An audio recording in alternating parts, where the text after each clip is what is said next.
Default. It's the BGM stuff. Default. It's the BGM stuff. Can you hear this? Like the game and me.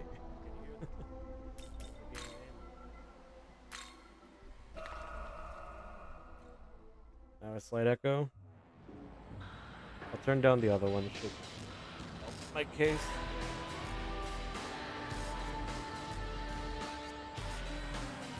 Is the echo gone? Oh wait, no. I know what's up. Oh wait, no. I know what's up. There's also a slight echo because I opened up Twitch.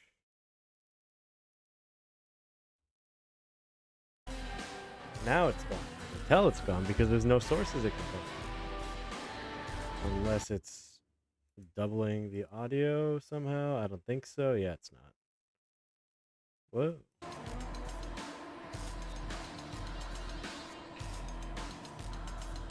The game plan.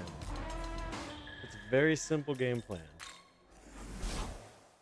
It's so simple. Welcome to the world of It's shadows. inconceivable how simple it is. It's two things. One, we're broke, so we need cash and a lot of it. Second thing, I want to get all of these. So that's a lot. That's a lot of glory. 30%.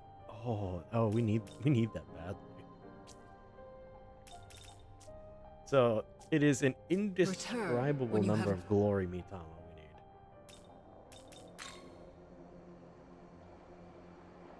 But I'm also gonna not progress the story, but I see that eyeball on the map there, and I kind of want that eyeball. So I'm gonna go kill that eyeball. And then we go start the grind.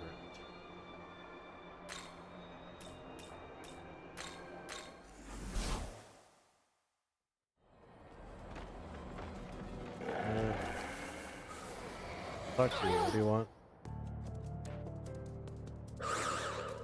Friends of Bethel, yeah, you're a Valkyrie of the Nordic Division.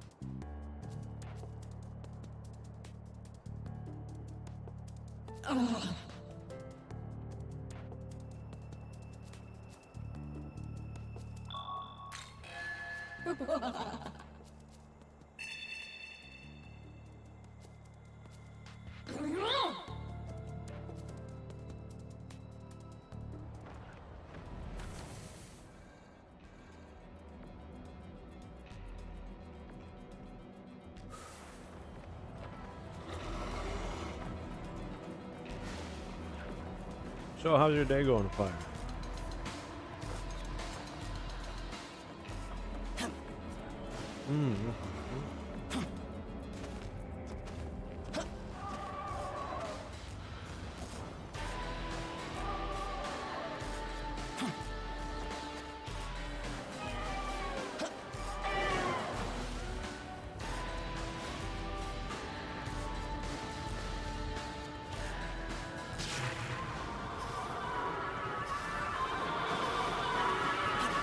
Dang it. I'm so close. And I'm just gonna escape.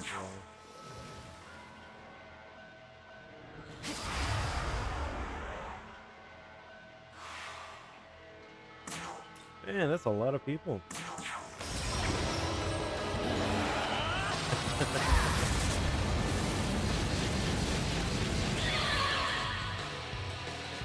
How you doing? Take them. How long? Do your thing. Yo, Chief, how's it going? Today's a grind stream, so we can just chat about whatever. Because I just finished my lab practical today, and I'm like, you know what? I'm gonna treat myself to some game. And what game is it? Some grinding of the Shin Megami Tensei.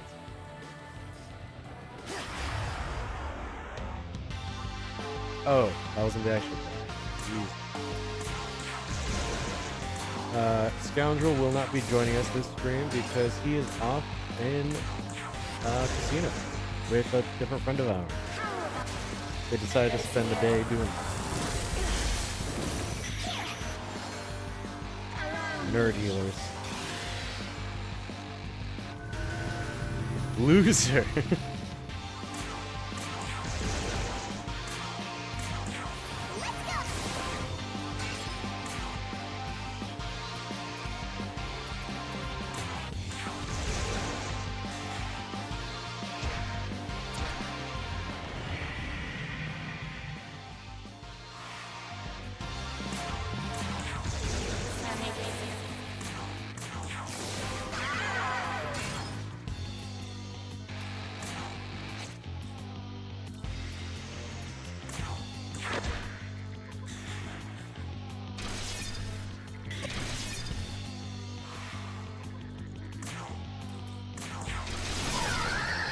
There we go.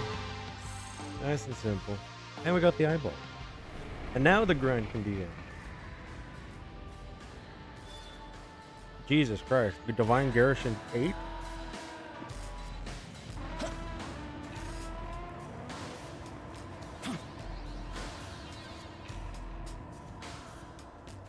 We broke. We're already broke, but that makes us more broke.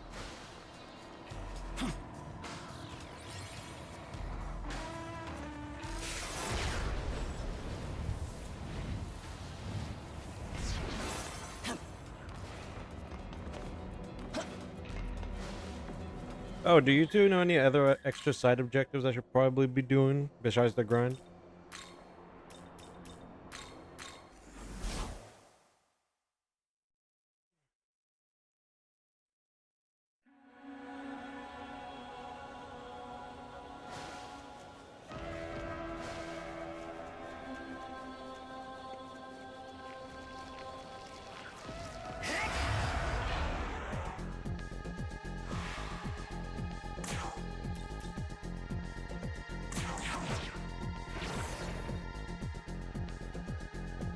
DLC quests?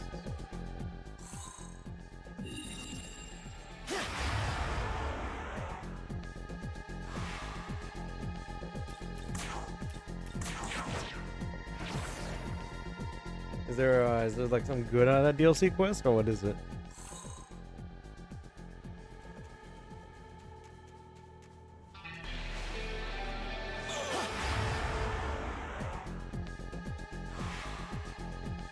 Demon? Oh, is it demons to collect? Oh yeah, speaking of that actually too, because I know you said there's like a special demons you can get for 100%ing or something. Is it worth it to do that on the Vengeance run, like the second playthrough, or is it worth it to do it on the first?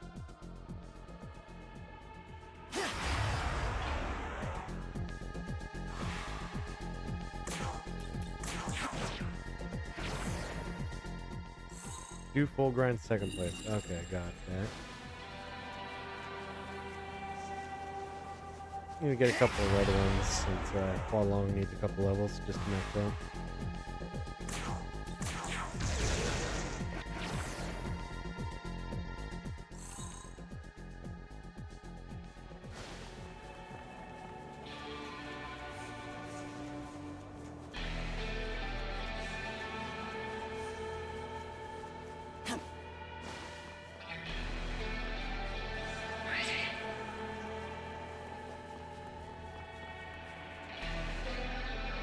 So to reiterate here, so I know what to make. So for the Prime badge, it's the Xenoblade Chronicles 2 Core Crystal, and for the normal subs, it's the House Banner.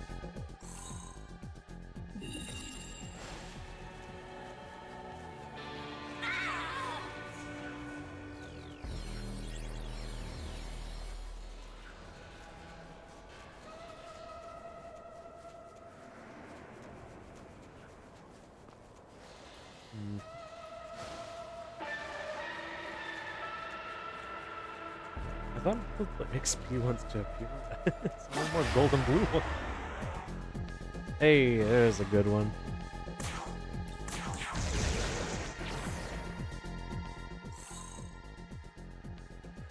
Now that's good money.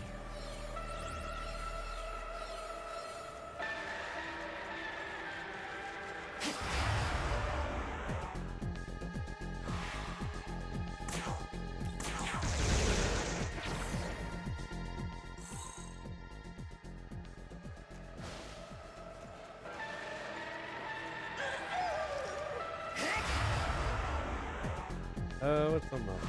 Oh, right. I also see these things drop small glory crystals. That implies a medium or large crystal. Is that true? And is it grindable? More grindable than this? Because I need like 1,000 glory. Everyone doing the thing at the dot? Medium and large or rare. Ugh.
let's see. Here's a side thing too, right? So, of course, I'm gonna be grinding here for a hot minute. What do you think is better? That I grind to like a certain number, or should I just grind until I'm like, I don't want to grind anymore?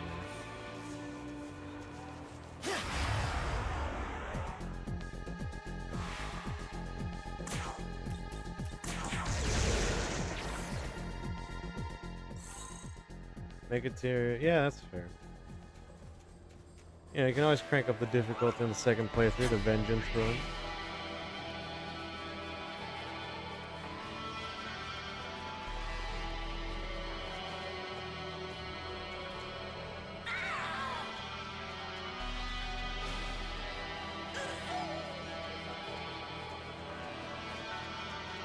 I assume. I did see that like the story chapter gets completely split, like at somewhere at the point where we're at.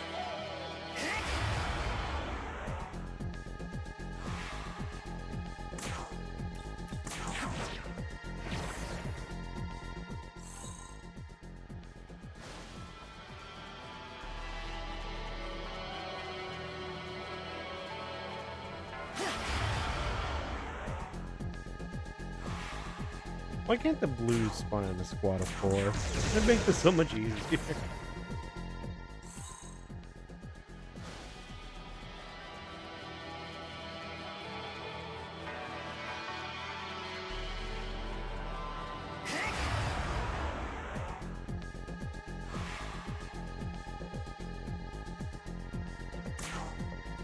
When is the level 150 cap? Didn't you say we have New Game Plus for that?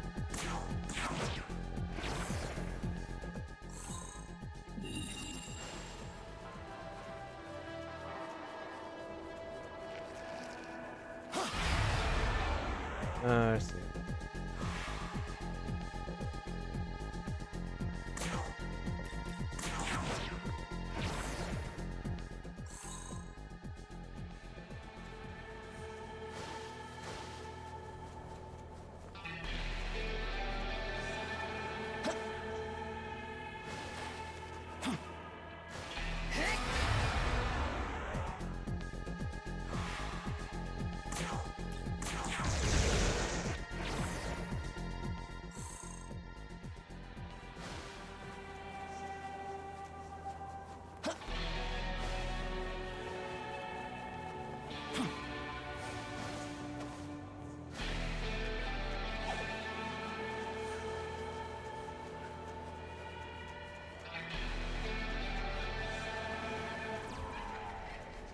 Yeah, that's what it was. Secret endings we get by doing all these achievements. Or by getting the whole Demon Compendium.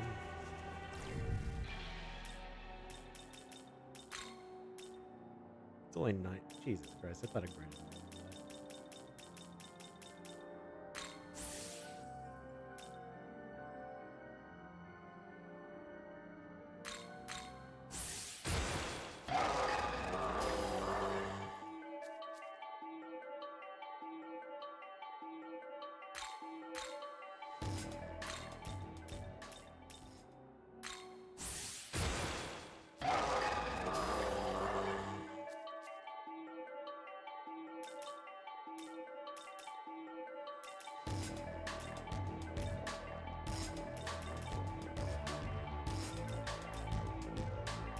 What do you think, Fire, for Almighty Pleroma?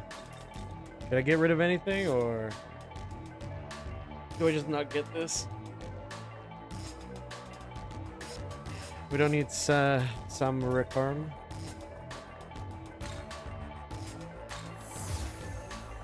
And we don't need this.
Okay, and I'm back.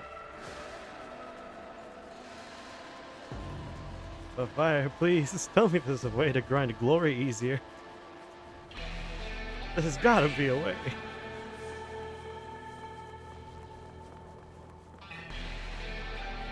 And don't send, don't.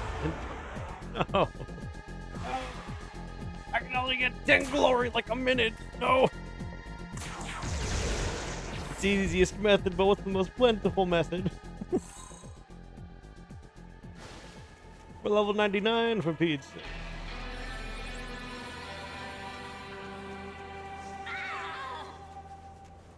sake.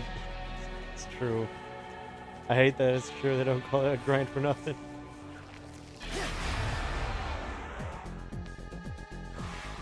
But it's like, I really wish they didn't just spawn in groups of one.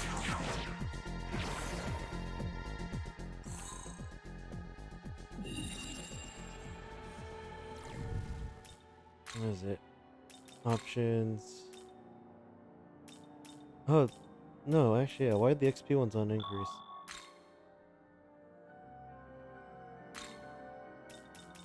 I do still want the Maka. We do still need a lot of them. Actually, no. I don't think we do right now, actually. I'm gonna get rid of them, too.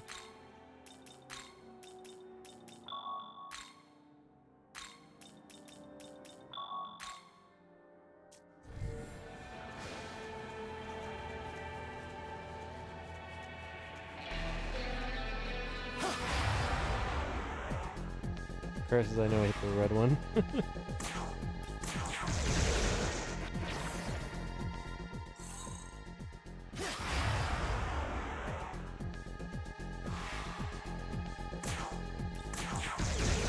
Oh, I was gonna say...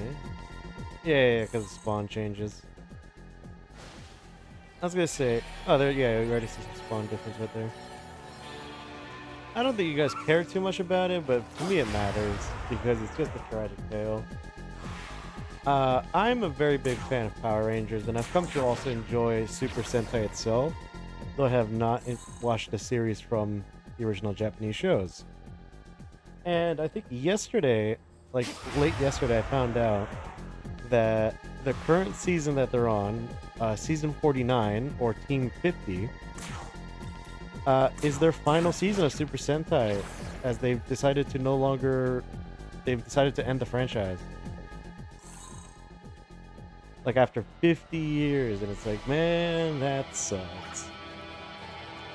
I don't have anything to say about normal Power Rangers, because honestly, they started taking a little bit of a downhill curve when it comes to just the show itself. Nah, Power Rangers itself got cancelled for a different set of reasons. That one's case is that they just didn't make enough cash. Dino Thunder is a great season, but my personal favorite is Ninja Storm.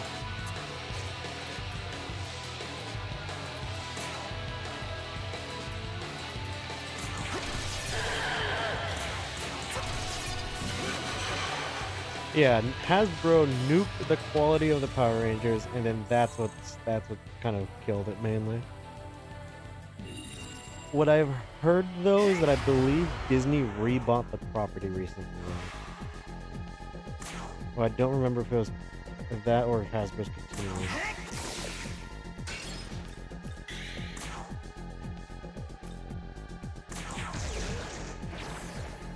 Because I remember when I first heard about the, was it, Dino Fury season? Apparently they stepped away from the Power Ranger toys themselves, so it is just not that great of a quality, honestly. Like, you could tell there was a noticeable change in the Megazord quality, because that's what I'm always after in the Power Ranger seasons. Because Dino Thunder, that was a great Megazord. I wish I had the toy, like the actual toys. But they're great. Same with Ninja Storm. I wasn't a big fan of some of those. Yeah, Rip Jason. It really sucks too, because it was a case of like, it's just a case of like, that just sucks.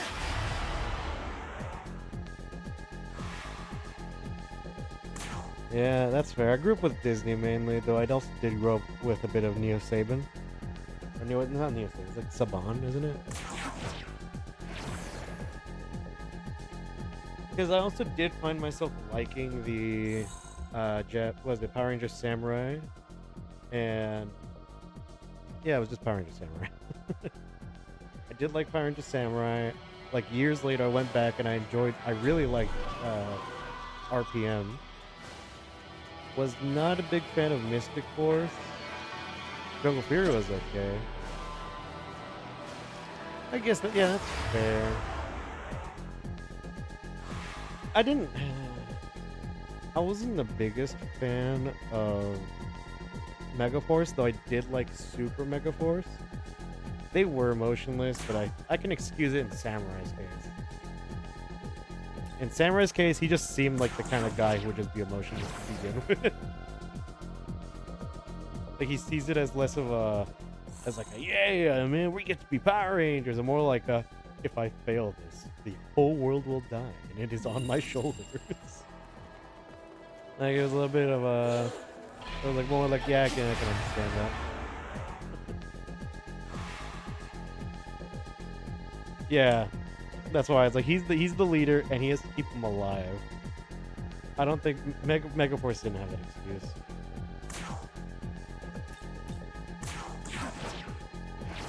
And not to mention, I really like the Samurai Zords. That was like one of the better Zords I've seen. I remember, what was it? I remember looking back at Super Megaforce because I heard people didn't like the season, and like hearing their reasoning, it's like it's also a case of I can understand why, you know? Like, first it was like they forcibly merged Megaforce and Super Megaforce to be the same team, which doesn't make sense because they were two separate series in the original. Then it was just the fact that it was a pirate theme with combination of all the other Zords made it more difficult. Though that one I can give an excuse, because that's what the original was. Oh, Super Megaforce had like my least favorite Silver Ranger, because I hated his powered up form. It looked just so bad.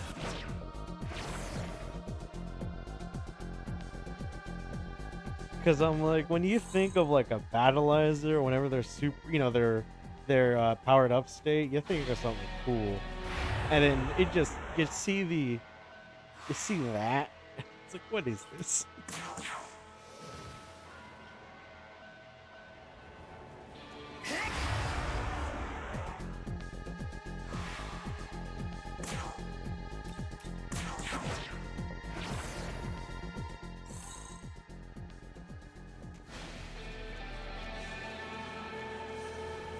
Oh, there they go. Let's see. Is there another recent one? Like, I wasn't a big fan. Did Red not get an exclusive mode? Or they're the only one who didn't get an exclusive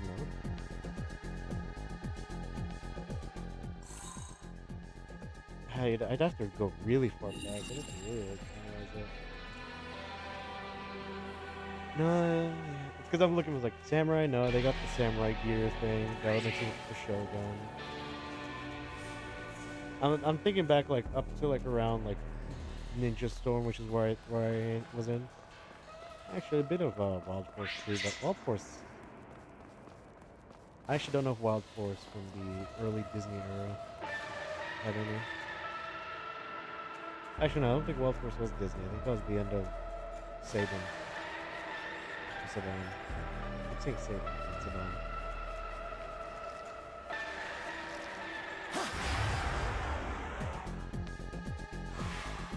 That's what I'm trying to think. Is like, what? I don't remember the Battleizer unless you're counting. Unless you're counting, what was it? The Isis Eagle. I forgot what it was called. The Iris.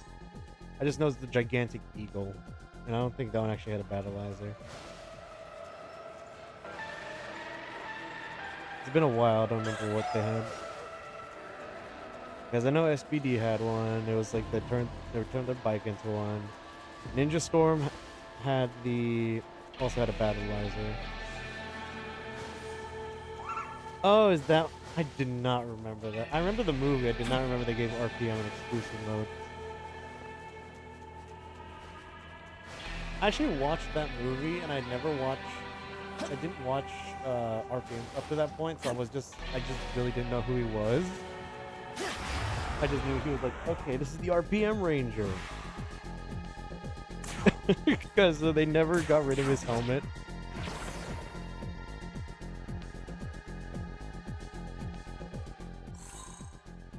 Did you hear for, I think it was Beast Morphers. And Beast Morphers, the main bad guy of that one is apparently the bad guy of RPM.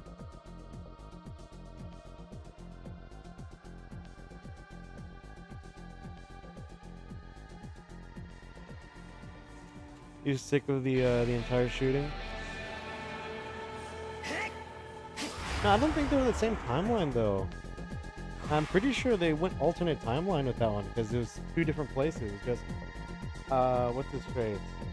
Vengeance got essentially exiled to the morphing grid, and then in Beast Morphers, I forgot the name of the bad guy there, or like, you know, the minion one.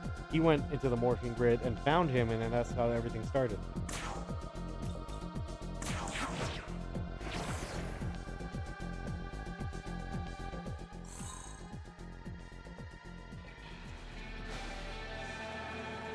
Okay, what happened? I've seen both shows, so I know what's up with all of them.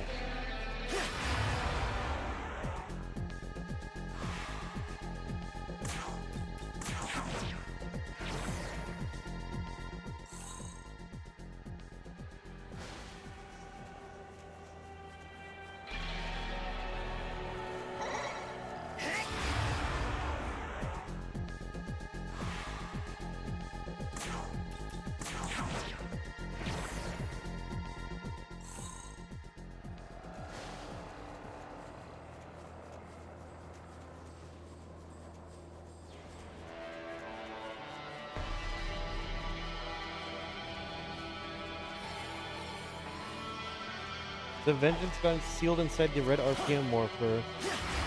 The scientist in Beast Morphers was tinkering with the Morphers trying to make a new Ranger team, and it unleashed Vengeance in a new body.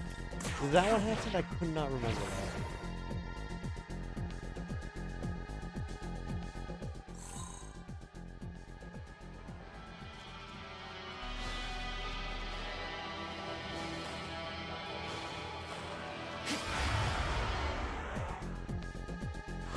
Also, I can't remember, was there a Wolf Zord in Beast Morphers? I'm pretty sure there was, right? It was like a motorcycle.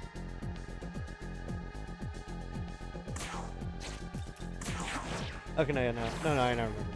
It's because I remember, because whenever I look up at the Megazords, I actually tend to go to their toy reviews, and the toys are based off of Super Sentai itself.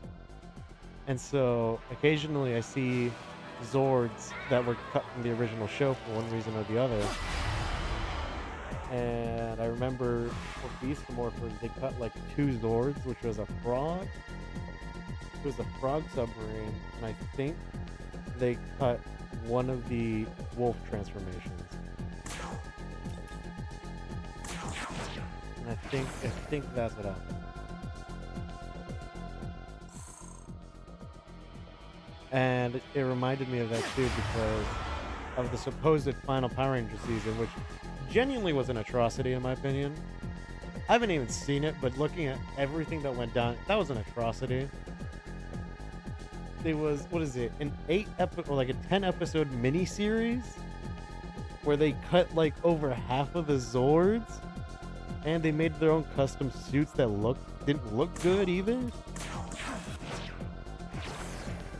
And all to not even like properly defeat the big bad guy Lord Zed, who they brought back again, like they're to bring back like Iron Man or something. No, they unleashed him during Dino or Cosmic or Dino Fury. They tried pulling that stuff again, where it's like, oh, the old team is the old team is actually part of the new team, just under a new Ranger formation. Genuinely did deserve the hate.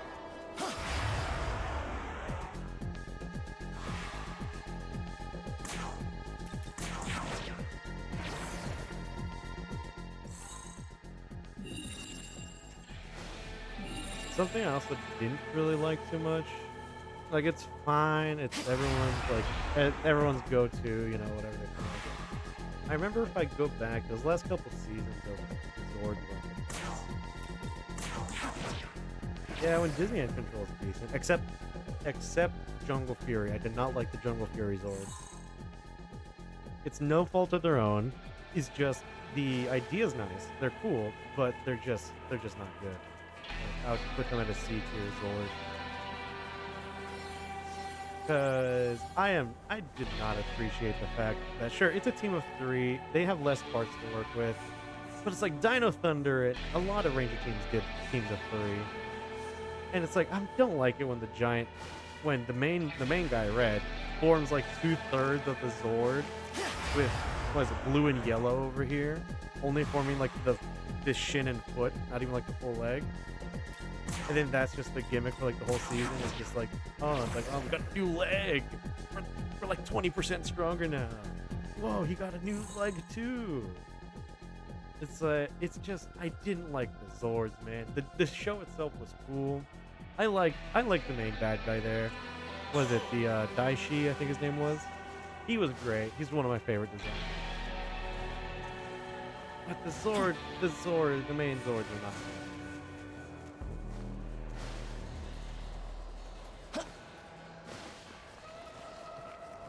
The only Zord I liked from there, in all honesty, was the Shark Zord. You know, that thing was an auxiliary.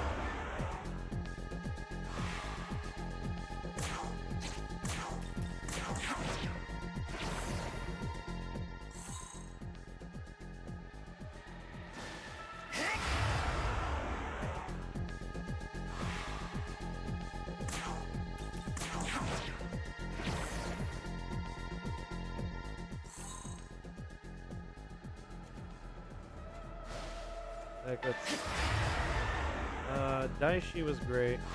The Chameleon Zord was also a low point, I would say. That thing was nothing. It was literally nothing. It was the equivalent of getting a whistle and just sticking it on to a Zord arm. That's about all it did. That one sucked. Daishi's lion was neat. The armor piece it did was fair enough. It did what it wanted to do. I did not like the Rhino Zord. Like, the Rhino Zord and the Rhino Ranger were cool. I just didn't like the Zord as a toy. Because it wasn't even an actual Zord. It was more of one of those, it's literally just a driving car that transforms. Like, you put the little dagger over it, it does a little noise, it charges forward, and then it rotates. And it just has, like, zero posability. It's literally just a solid brick.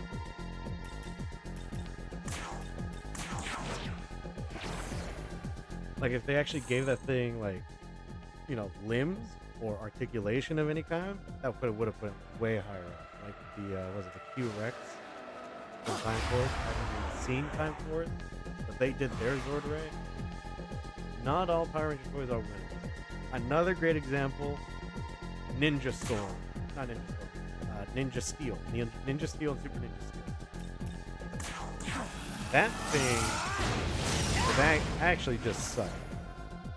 But in the way of, there was no synergy of any kind whatsoever. What is it? It's a red robot, it's a blue dragon, a yellow dump truck, a wolf with the skateboard, I think. No, actually, no, I think it was a wolf with the boomerang. Like a small, who else was there? Red robot, dump truck, dog, and I think train. I think the other one was a train. And it was like, there's no cohesion. Like, what is this? Didn't Ninja Storm have 3 Red Rangers? I thought it was 2. Ninja Storm had Hurricane Red, Thunder Crimson, which is technically not red. Who was the third red?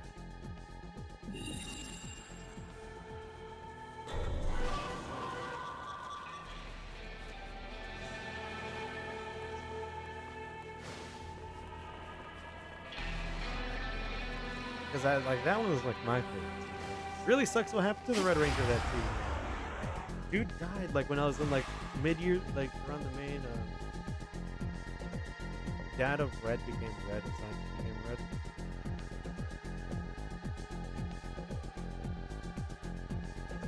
What? I don't know. Science become Red. Are you sure you're not talking about someone else? Because I don't remember Dad of Red. And then there's no scientist in Ninja Storm.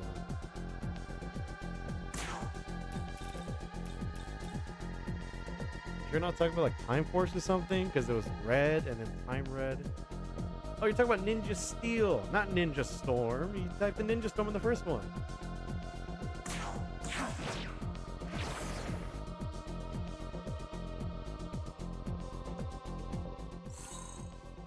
No, look what you typed earlier. Ninja Storm had 3 Red Rangers, which breaks continuity. That's why I got confused. Because I was originally talking about Ninja Steel, but you said Ninja Storm.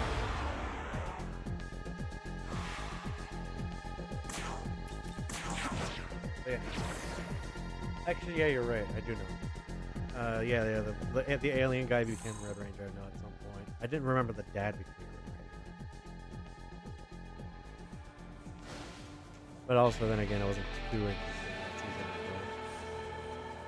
The only guy I liked, and I didn't even like him that much, was the Gold Ranger, and it's only because of his design.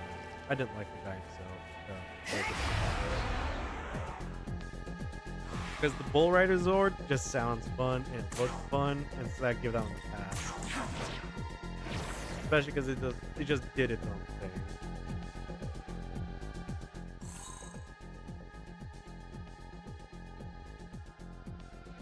Also, I saw that apparently he gets a slightly bigger role in the Power Ranger comics. What was it? Across the Morphing Grid or something?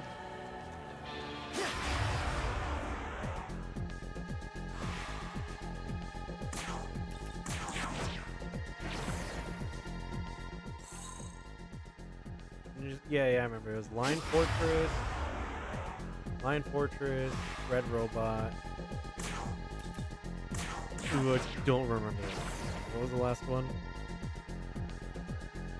Because I know it's pretty common for the Red Ranger to get his own private Zord, different from the Megazord. Because I know RPM had the Paleo Zord, which was with Mammoth.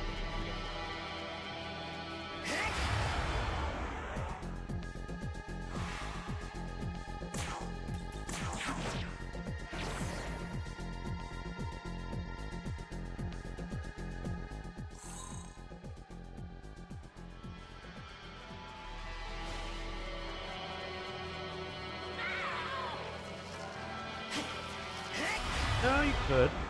Time Force did that. There was 2 Red Rangers. Granted, the other Red Ranger was called the Quantum Ranger, but he was still technically a Red Ranger.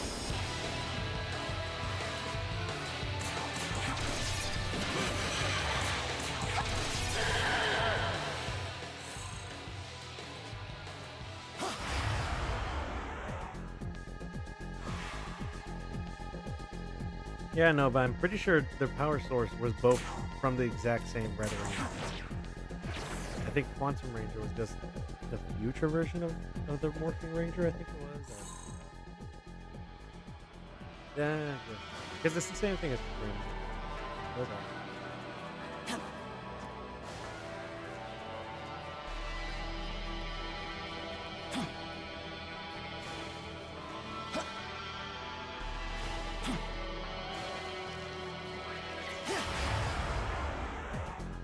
Let's see, what was a different season?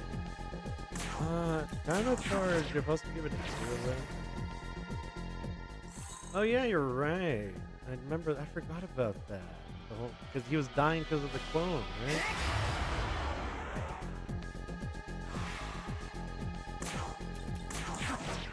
I completely forgot that was a thing.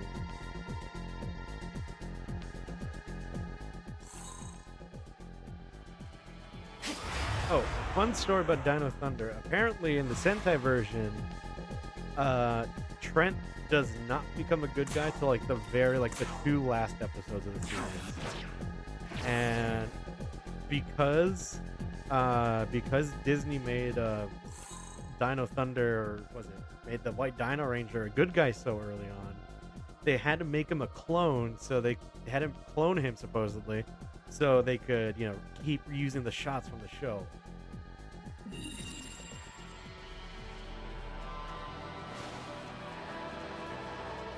Which is also why you don't see him transform too often. They never really, there's no real merge, like combination of Ultrazord for them.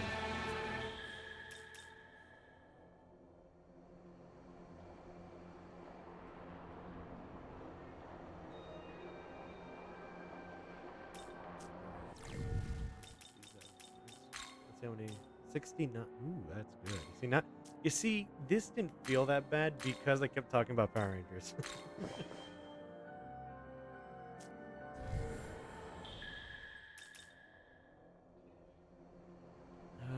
Cadavers. Oh, no, it's yeah, because I had a topic to talk about. I got that was easy. It was easy to just continue that flow. Did they just split it into 3? Jesus Christ.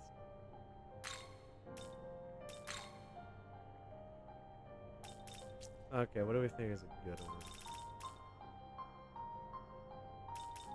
Probably some. You wished.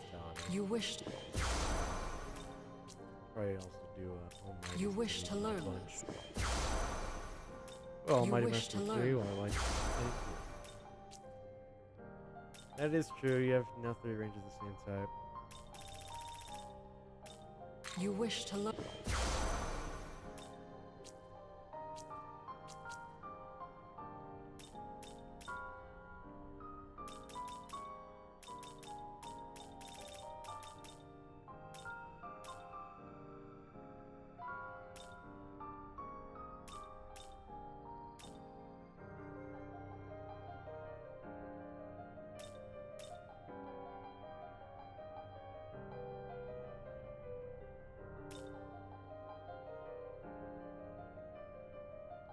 Oh snap! They can talk for us.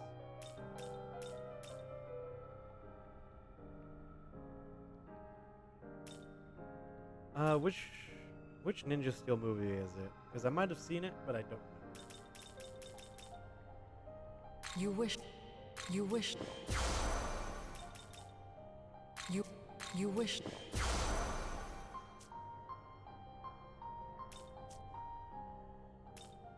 Oh yeah, that one.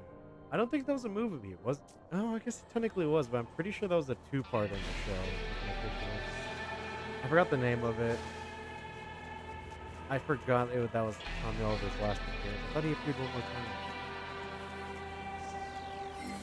I know people criticized that one because they called it as like, instead of a Ninja Scale movie, it was more like the Tommy Oliver show, or the Tommy Oliver movie. They gave him a bunch of fan service at the very least. Like, I know he wasn't supposed to have the Green Ranger thing, like the battle order. But it was like, it was a nice bit.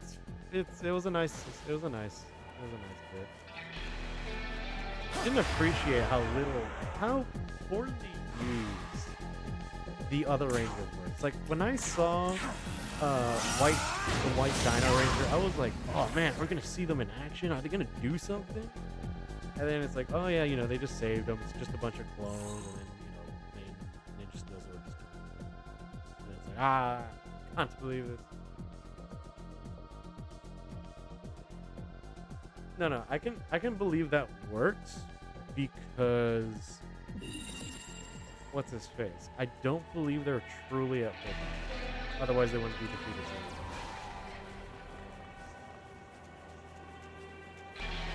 I see that more as they split him into 50. So instead of one normal ranger, it's like 1/50th of a ranger.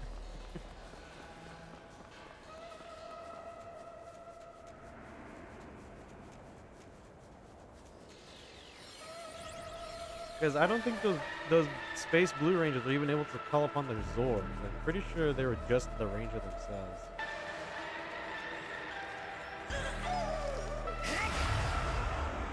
I know that's not how the Morphin Grid would see it, but I see it like that because they were like you said, they're just clones. They're not the original. And it's like, it's less of a it was more of a they can't draw as much power as they would usually would. Like they're still strong because Rangers are strong, but they're not as strong as usual.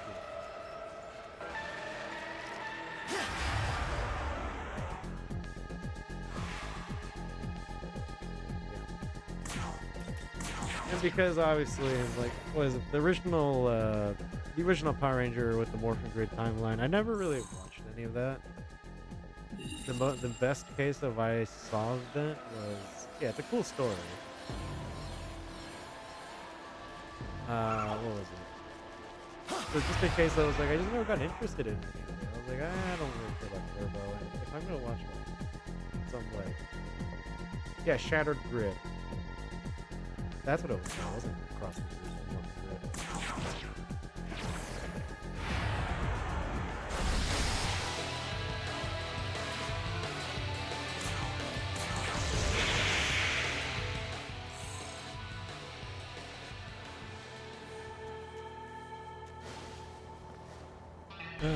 was it? Oh yeah.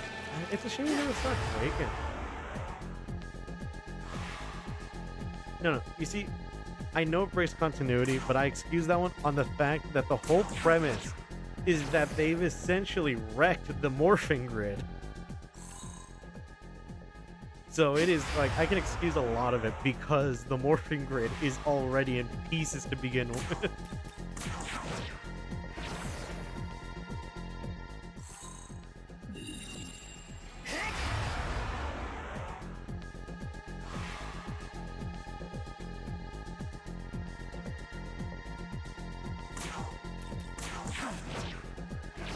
Like, what is it? What was his name? Black Dragon and Draken? Like, those guys were pretty cool.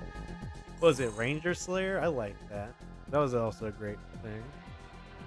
I know they brought back Psycho Green for some reason. Yeah, I know they lose their powers, but weren't they... Isn't the story take place in the Morphing Grid itself? Like, just fractured across the continent?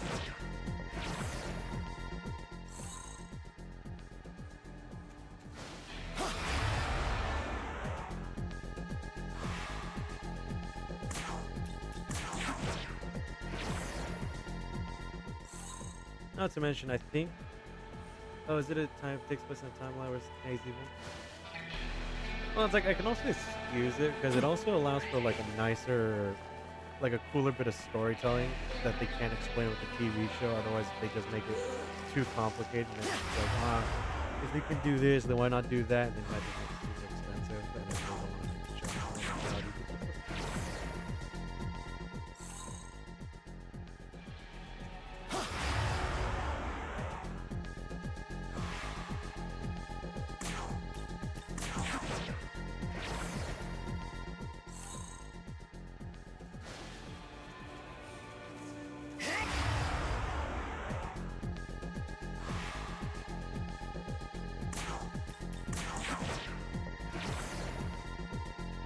Yeah, that's a real shame.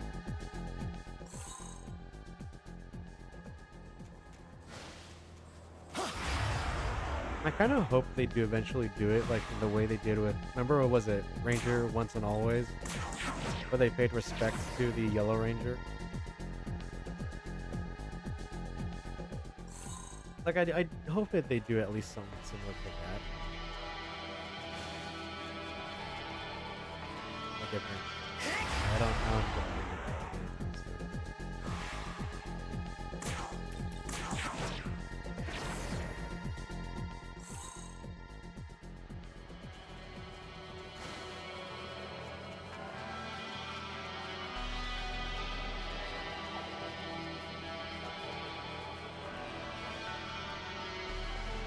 Yeah, there is no Tommy without Jason David. That's the biggest shame too. He was such a big, like, an incredible part of the community and the show.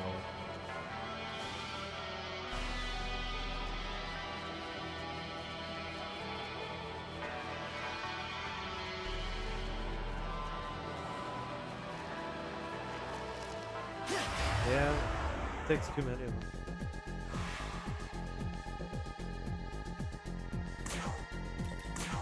On a lighter note, have you ever played the Morphing Grid video game? No, not the video, the mobile game. I have not played the video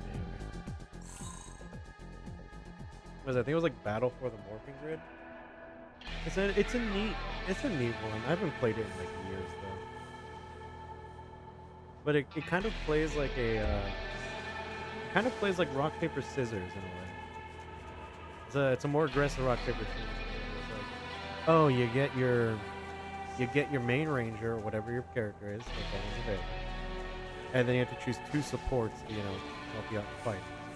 And it's just a 1v1. The supports are just like extra attacks. And so you get like 3 cards at a time, three attacks at a time. You can choose from any of them, assuming you have the price to pay for it. It's like a constantly filling 0 to 10 meter, like a Clash Royale kind of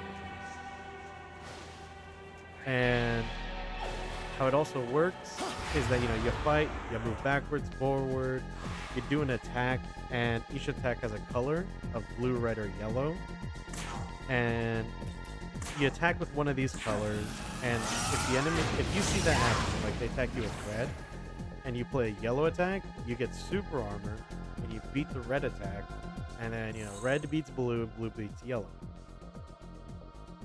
And it was that kind of rock paper scissors format, but because you don't know what the other guys have, you have to be more strategic on kind of faking them out, or fake them out, or just read what they're gonna do to break through.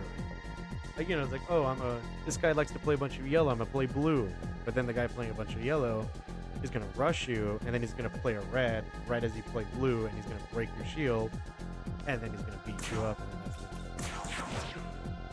I liked it.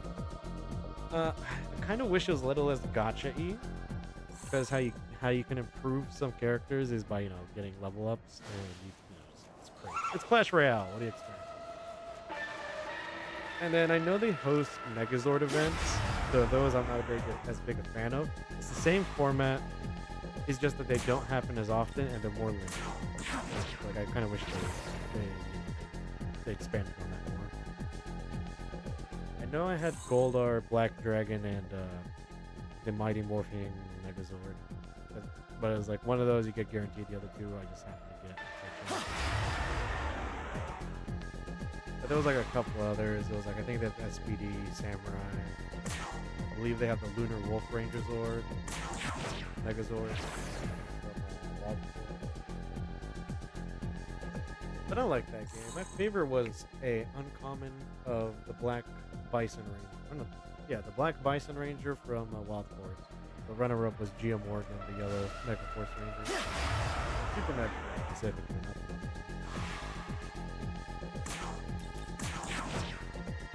So I don't know how the game's changed since, but it was neat. I remember trying to get people to play it when it was newer. I haven't really bothered with it recently.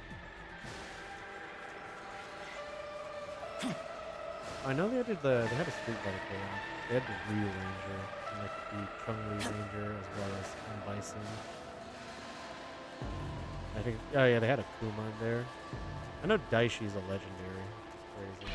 I want him, but he's like, because he's a legendary, I can never pull enough shards for it. You need 10 shards to unlock the character. And since he's a legendary, I only have like 3.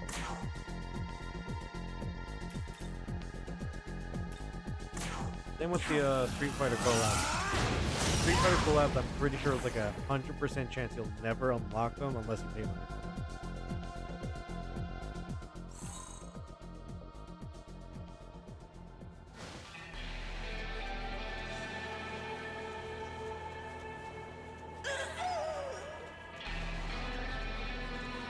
Oh, it's the first gold one in a hot minute.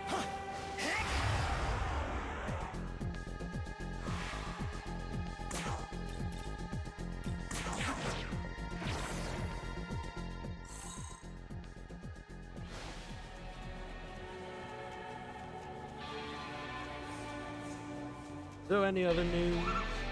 Anything that we think we use is a pretty good conversation topic? Besides the potential tragic end of the Sentai series.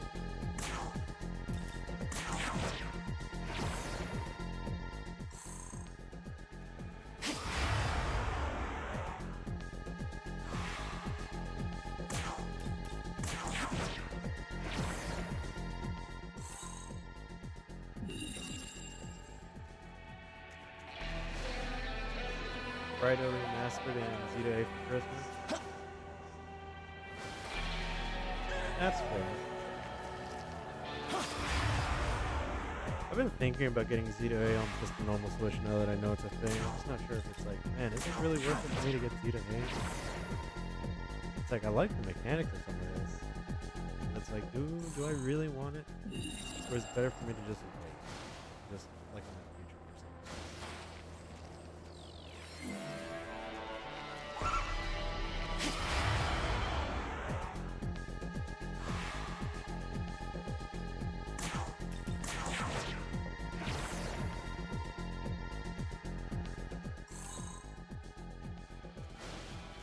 Yeah, that's true. It's like, I wish it was more of the original Kalos region.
Don't I remember too, because I was a lot more active with this game back when I think about the game. So back when I was in like late middle school, like 8th grade-ish, I remember because, you know, me, Scoundrel, and a couple other guys, I was like, hey, I'm working on the game, you guys help me out? And they're like, sure, let's work on the game. And then at some point I'm like, you know, let's make our own little custom creator bosses, right? They'll toss in the game when we eventually play it. And so one of my friends, DJ, I believe, I forgot what he made. I forgot the name of it. But I remember the boss's description was a master of darkness wielding two broadswords, riding on a floating train, blasting jazz music throughout the land. And then, you know, that's the arena. You gotta fight him on the moving train, and that's what he is. That's what it was. That was one of the funnier ones. So not as funny as Scoundrels, who couldn't think of anything, and so this isn't his actual one. I think his actual one is called just the Planeswalker. Not much to it besides that, because we haven't really bothered using it. But I think it was Mecha Hitler Prime. I don't think the description needed past that point, because there was none. That was just his name. So that was his little custom created boss. Then we had Lilac over here who made theirs, which is surprisingly the only one that made it through the cuts, which was someone called Ignit, which stood for I'll get you next time. And it was a goblin that whenever you roll 2 20s in a row, they will appear and drop off a bomb. It had a 50-50 chance to be a real bomb, and then that bomb had a range of 1 to 6 tiles of area of effect, or tile radius, and it can do up to 1 to 100 damage. It was a D100 dice. And then that one is the only one that made it through and is a consistent part of our games because it was the only one balanced enough and reasonable enough to be used. And I think the funniest moment of that thing actually working was they were fighting a bunch of crabs. It was a crab raid boss of sorts. And so they're stuck in this arena with a giant crab, currently crushing them to death with its pincers. And then that's when someone rolls 2 20s in a row, and Mr. Ignat appears. He rushes towards someone. He drops this giant comedic like bomb, the standard black bomb with the fuse. And then he runs away, hops over the crabs, which the party couldn't get across because there was just too many. They're too tall. And then I start rolling, right? And I'm looking on my side of the screen because they don't see it. I see, oh, it's real. It's a real bomb this time. Okay, what's the range? 5 tiles. Okay, that's like half of the arena. Okay, how much damage is it gonna deal? 87. And as a context, these guys' highest HP values was 40. And that was Lilac, because she was the tank of the party. And so they don't know this, but they're like, hey, Lilac's like, hey, I got the health. Let me try to see if this thing activates, pull out a lighter, ignite it. And so she rushes it because the crab is killing them all and they need a way to escape, and they're thinking this bomb is the only way out, which it was in the end. She ignites it after equipping as much health absorption as possible. And she just detonates. She's dead by only 14 HP, surprisingly. She really buffed up her HP towards that last bit. So it didn't fully kill her. She was just completely out of combat.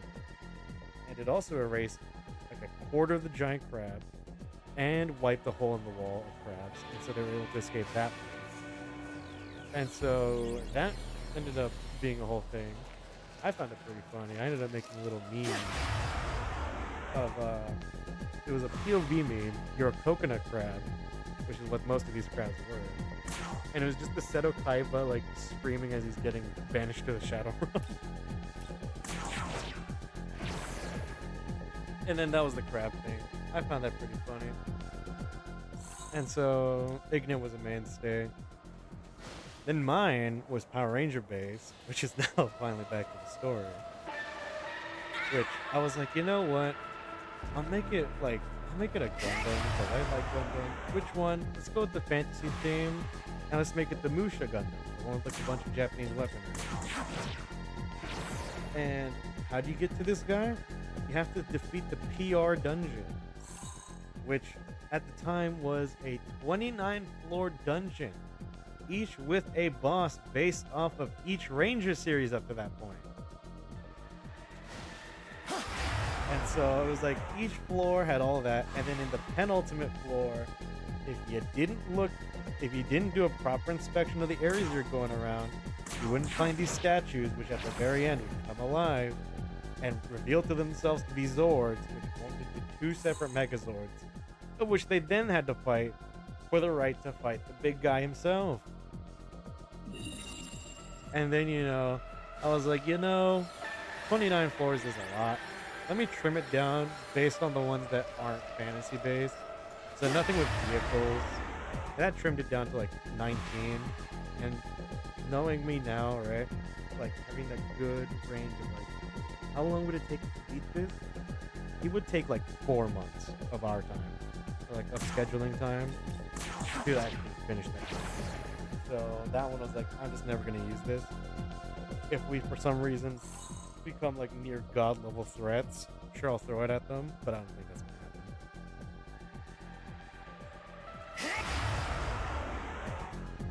And so that's mainly the tale of the creator bosses of DNSD and why I brought up the Power Ranger thing in the first place with that whole bit. Because it was like, hey, you fight Pyramidas from Power Rangers Zeo, as well as the Bull Megazord in Power Ranger Samurai, because the whole weapon cart thing.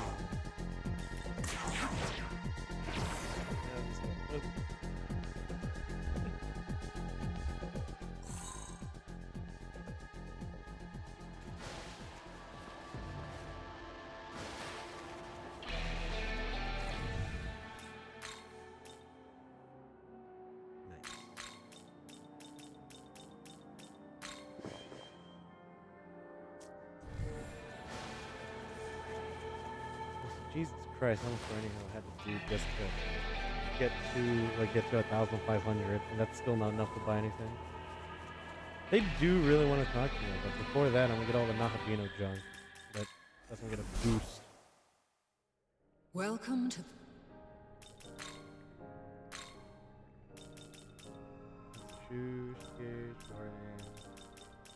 Knowledge of tools? That's what it did? My god. Vigilance, emboldened, random stat, incapacitate, pacification, art of intervention, deadly aura.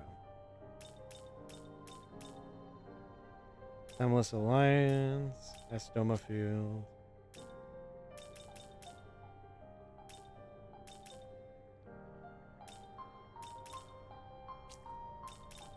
Did I already get it?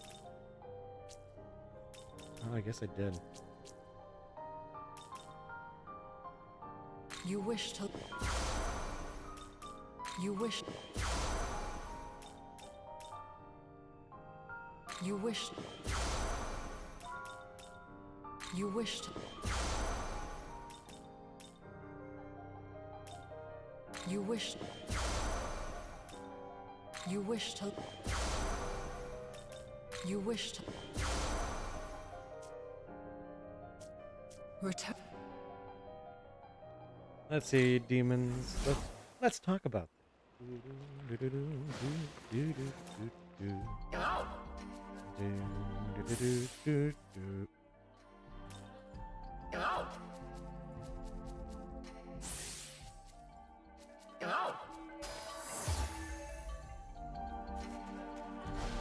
I'll talk to John Slime last because he's the one who deserves everything the most.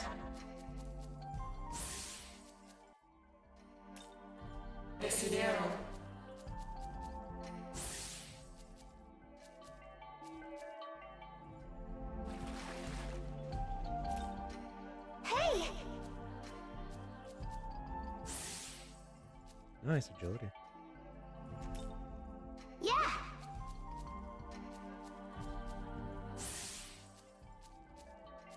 Totally! I do appreciate that. Welcome to the Ice Age. That's tempting, though. I don't think I should bother, right? Actually, wait, maybe replace Madness Needles since those are physical attacks.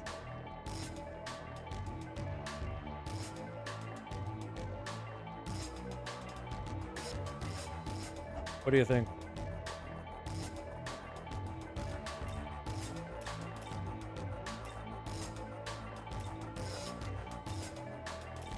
I think I will just because it is magic. Yeah, she isn't gonna get much out of Madness.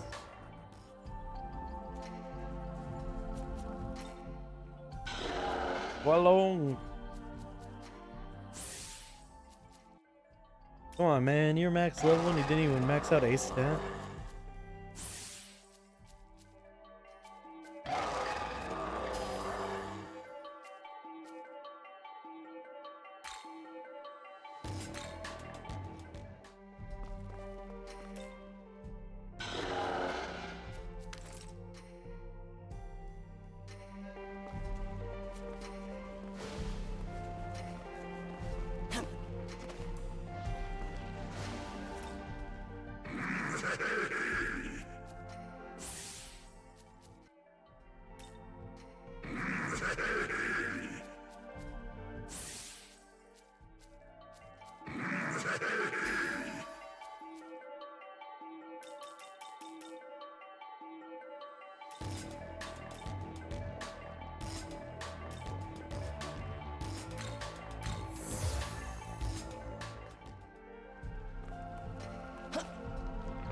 Can't believe John Slime's not with us.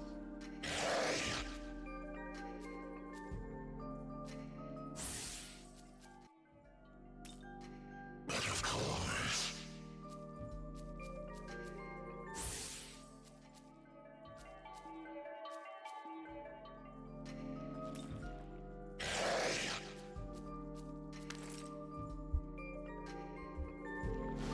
John Slime surely wants to talk to me.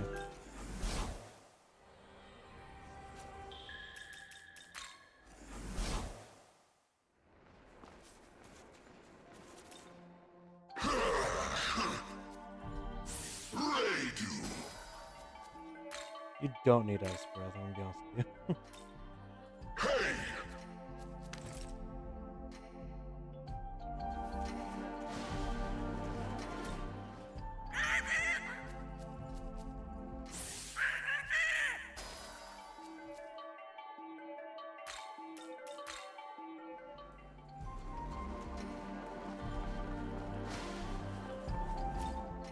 Boy!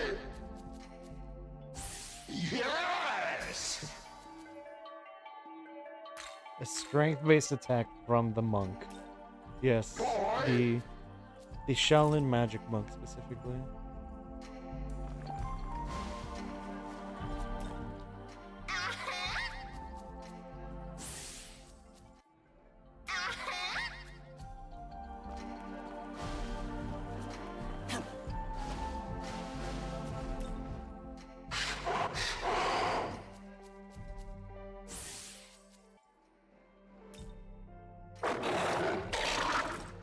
Hey, thanks for that.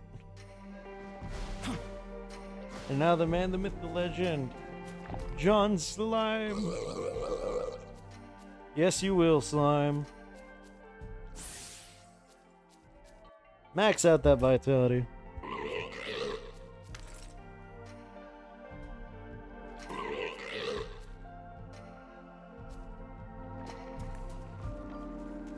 I'll remember that. Wise words from Slime. Best way to relax is dismemberment.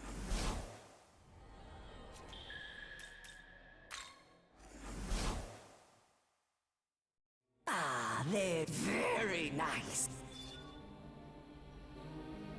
Look sharp.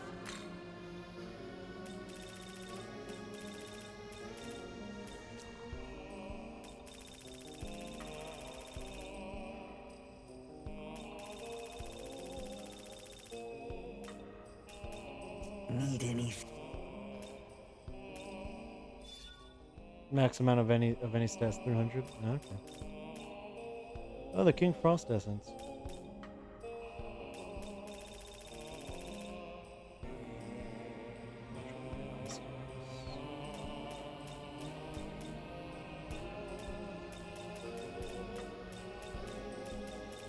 Need anything? Looking to set. Say that. Need anything? See you.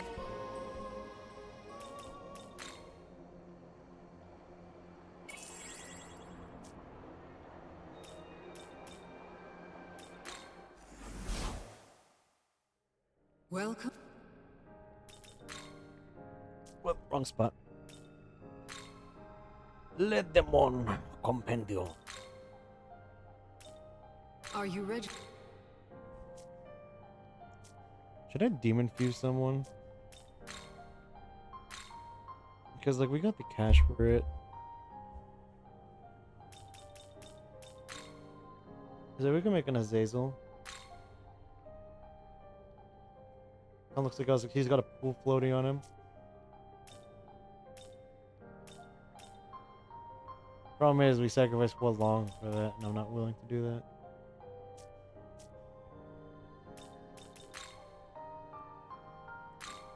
Oh, it's a Rochi. Do we sacrifice the Hydra? I'd be down to sacrifice the Hydra. Dang it, we have to sacrifice Wo Long?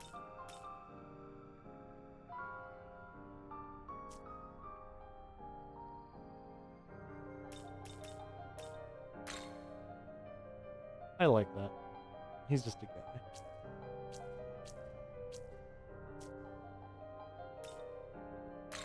Siegfried from, yeah, the Germans of note.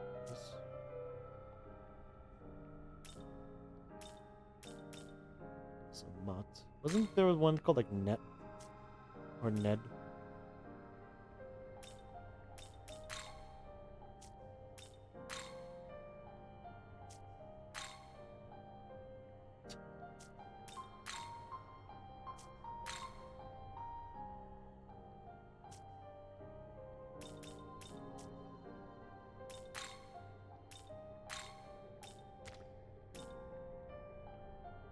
Fallen and Jockey, 1555.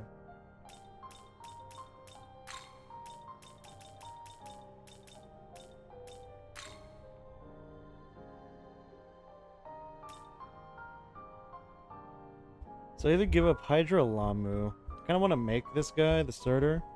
Though I don't know who. Who do you think? Who do you think is on the chopping block?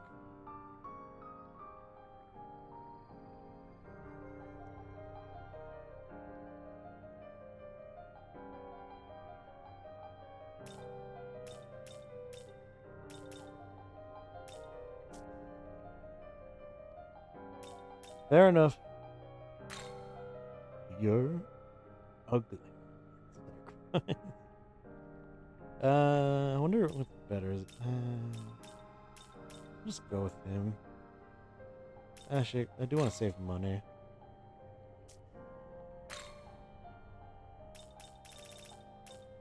I do lose Slit of Ruin, but oh well.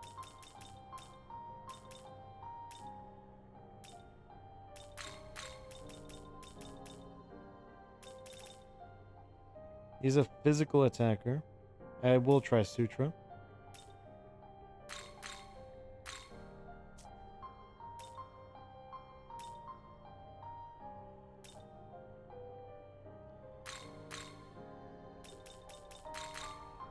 Is this demon to your liking?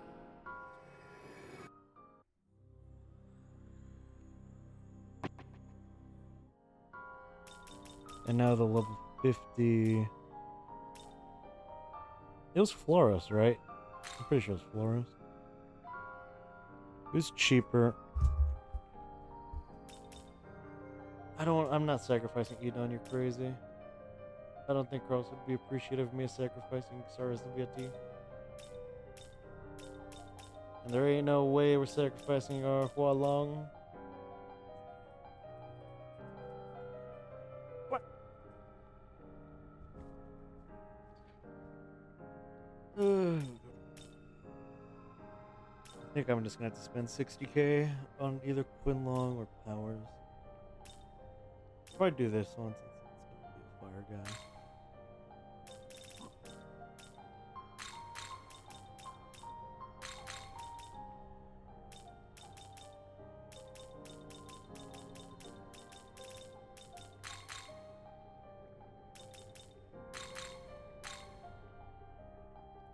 Don't like what they did to Floros. Is this demon to your liking?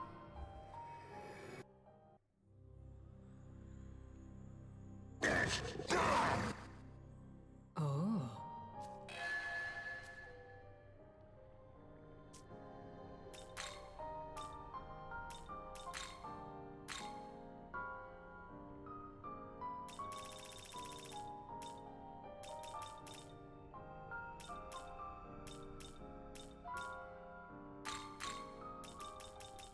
I like how we have like no other skills, but I guess those two are enough.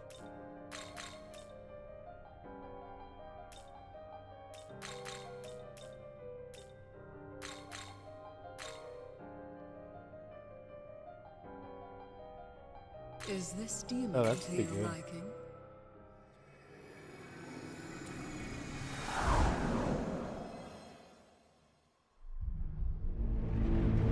It'd be tragic if this failed.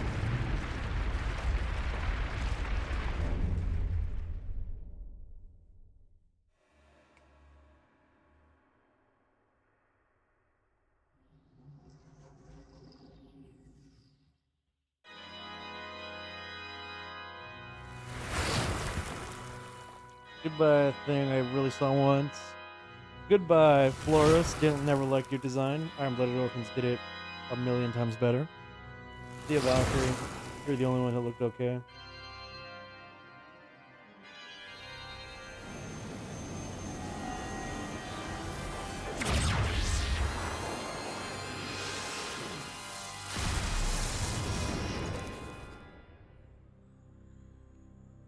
Let's set them all. Nice, Usurter. Okay, so Compendium Fusion, 10k. Now I just need the Bear and the Jack-o'-lantern. We're I'm actually gonna take a quick detour to get those two. Because I'd rather just acquire them than having to craft up my way up to them. I don't know where we actually fight Jack Lantern, to be honest with you.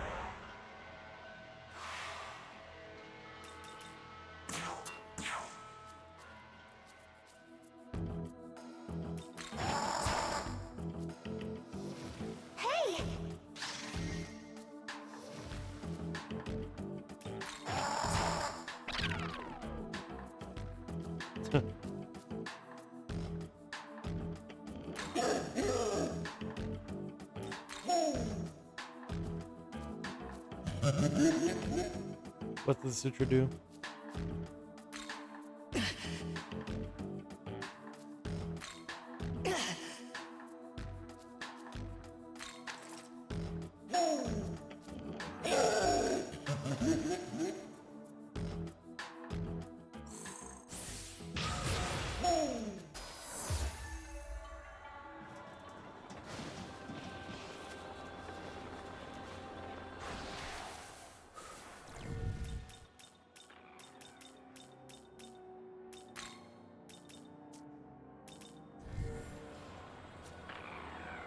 Ooh. Fair enough.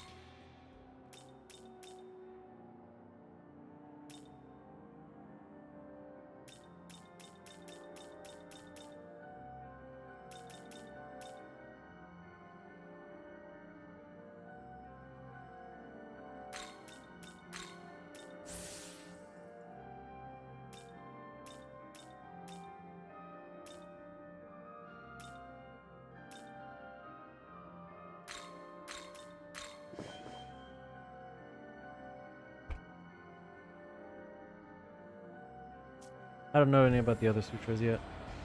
I don't know specifically enough about them. Welcome.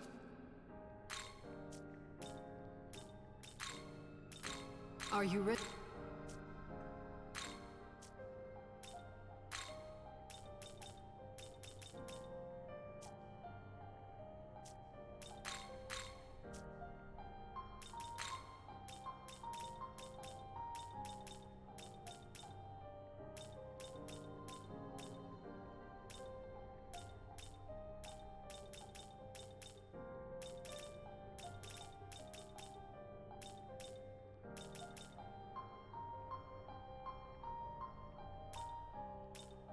Only unregistered? Did I just never get one?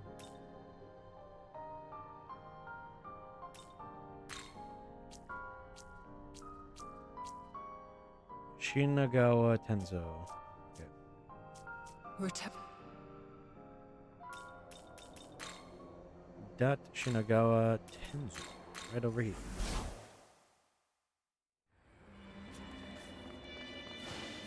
Can I kill these guys equally as easily?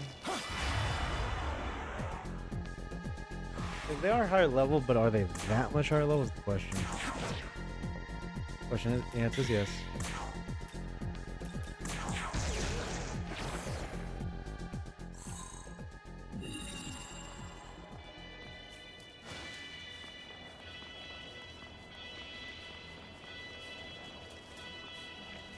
Did not run.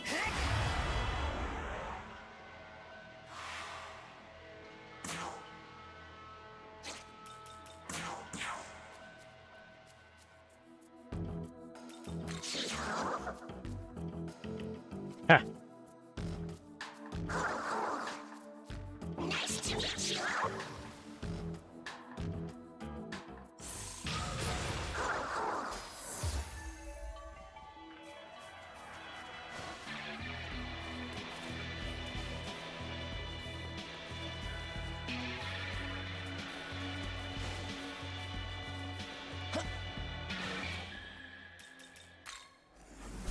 That was easy.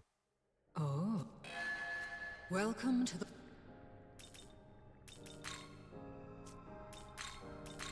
Are you ready?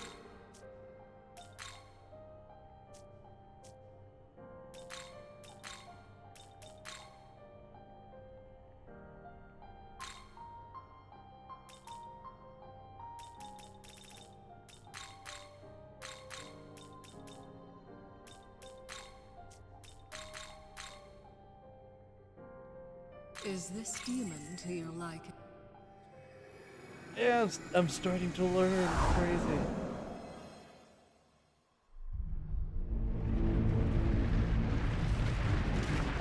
I'm not even sure if I was gonna stick around, honestly. I was like, no offense to any of them. It's just a case of like, we already have a pretty good lineup as our front starters. Because there's nothing you could really say that can make me say no to John Slime.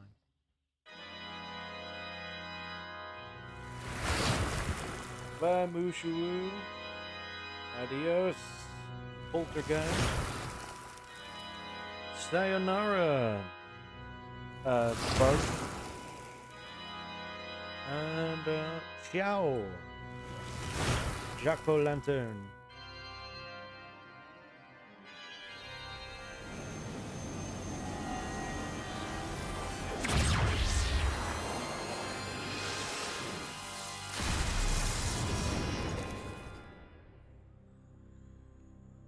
Nice to meet you. Let's play.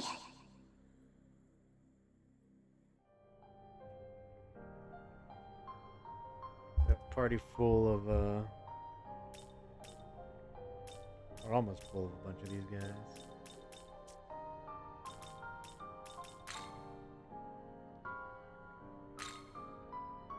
Sucks to make Orochi. I need to sacrifice a Hualong.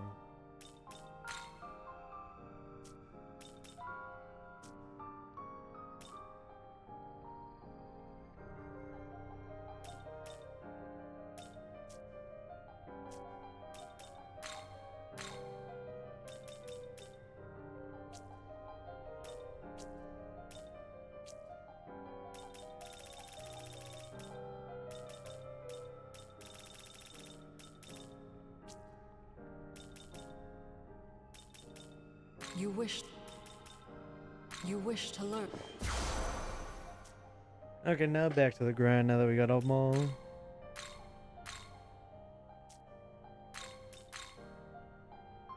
Should I use the Hualong's resistances? Or is there someone better, you think?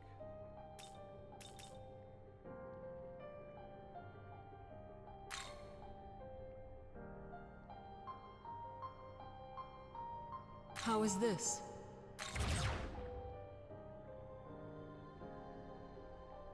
Now we're cooking over here. We're in good hands.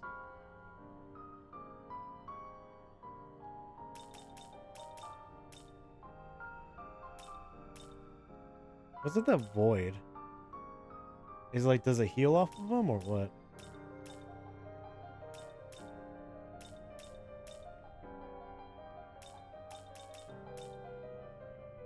Because I can see if that makes sense, where it's like, oh, the Titan of Fire heals off of fire. And then Alice, for some reason, is off of dark.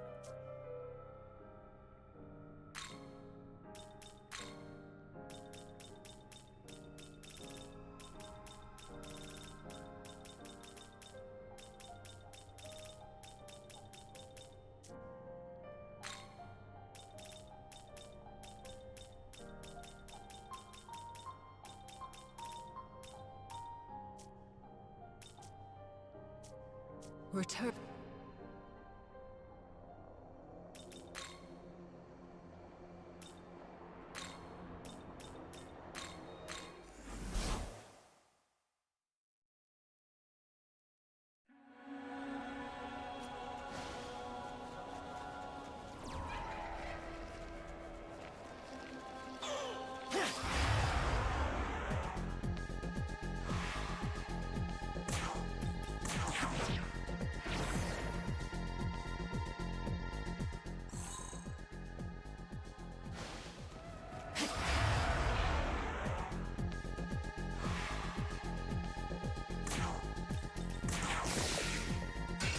Ooh, I accidentally used Aramasa, I just noticed.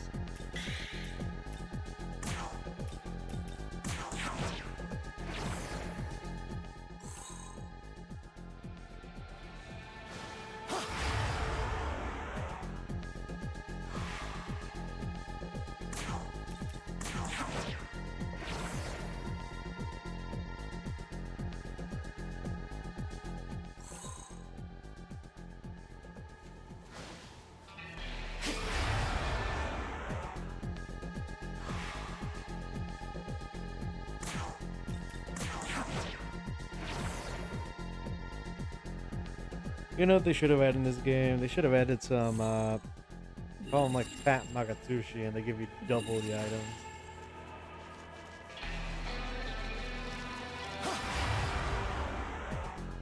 And it's just one of these, but it's just clearly bigger, like by a noticeable degree.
You know what I should do? This is a great thing I should be doing right now, and I don't know why I haven't done it already.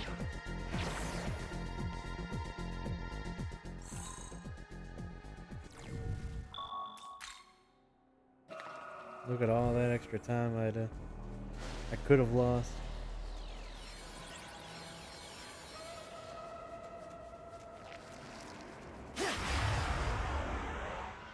One bad move and that would have been the end of me.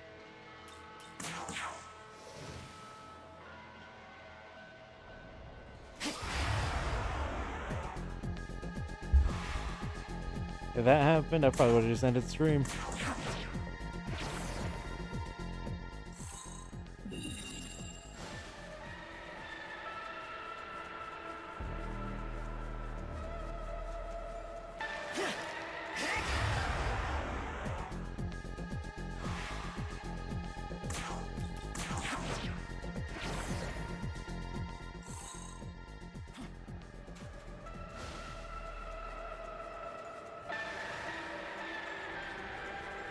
How many glory points has spent?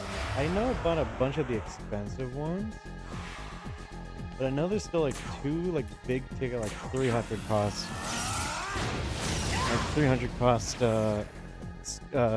points of skills, and then there's just like a big variety of the smaller ones, like ranging from like 20 to like 50. And it's like, how much more is needed actually? And this isn't even including all the element masteries.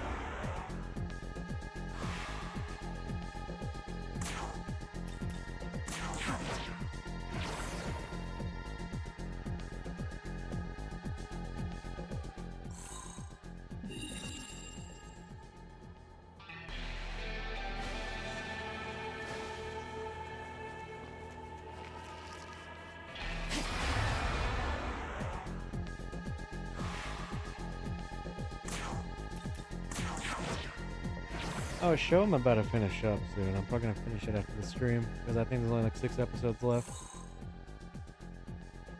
I've been watching SWAT. I'm pretty sure you guys have heard of the show, right? It's not super uncommon, from what I know.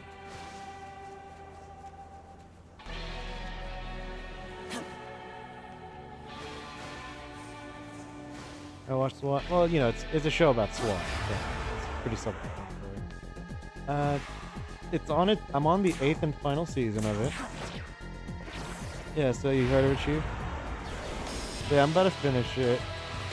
And an arc, like a little mini arc they're on right now, and I didn't even really expect it, was after like one of the busts saved like like a university, like 2 university students. The handler for those 2 university students started getting feelings for Deacon, which is like the second in command of the SWAT team. And apparently I thought she was like, okay, she's gonna be a normal character. She's probably never gonna appear after this. Because, because Deacon's married. And he's super faithful, and it's like, if he wasn't faithful, like, man, that's tragedy right there. He ruined his character. And so he was like, okay, yeah, he shut her down. That's the end of her. And apparently, she becomes like a super stalker. Like, Jesus Christ. Like, what's his face? So obviously, people, law enforcement, you'd never know where they live. You're not supposed to know. She somehow finds it. She like sends flowers and is trying to break them apart, and it's just this whole crazy thing. For some reason, in like one of the newest episodes, she started trying to get close with the children of Deacon, and it's just this like, my God, like what is happening, man? Like, Deacon, just get a restraining order, arrest her, anything. And the dude's too nice, and he doesn't want to do anything, but like after the kid incident, he just straight up got a restraining order and all that. And I got spoiled a little, and apparently she breaks into their house while Deacon's wife and their kids are out of state because, they're kind of worried about the whole stalker situation. And she was going to start posting photos of her in his house wearing his clothing intentionally to try to get force a divorce from Deacon's wife. And it's like, man, I thought you were chill. Weren't you supposed to be like a college instructor or a handler? It's like, what happened to you, man? Who thought of this story?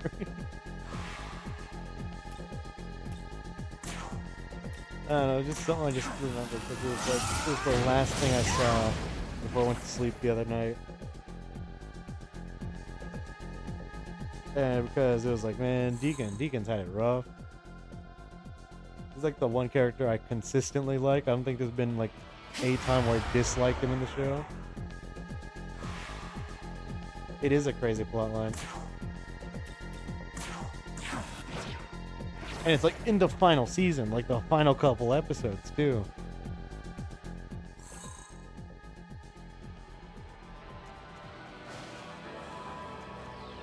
In the end though, I would give SWAT like an 8 out of 10. It's a pretty good show. I will say I think it falls off after like most of the main crew leaves for various reasons. I think specifically for me is when Street leaves the crew, because he was like an integral member of like the first couple seasons. Like, if anything, it wasn't about Hondo, it was about Street. And so when he leaves, it's like, man, the show feels like there's no real place to go now.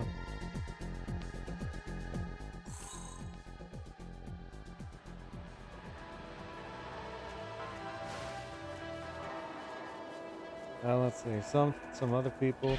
I liked Lucas. Lucas was good.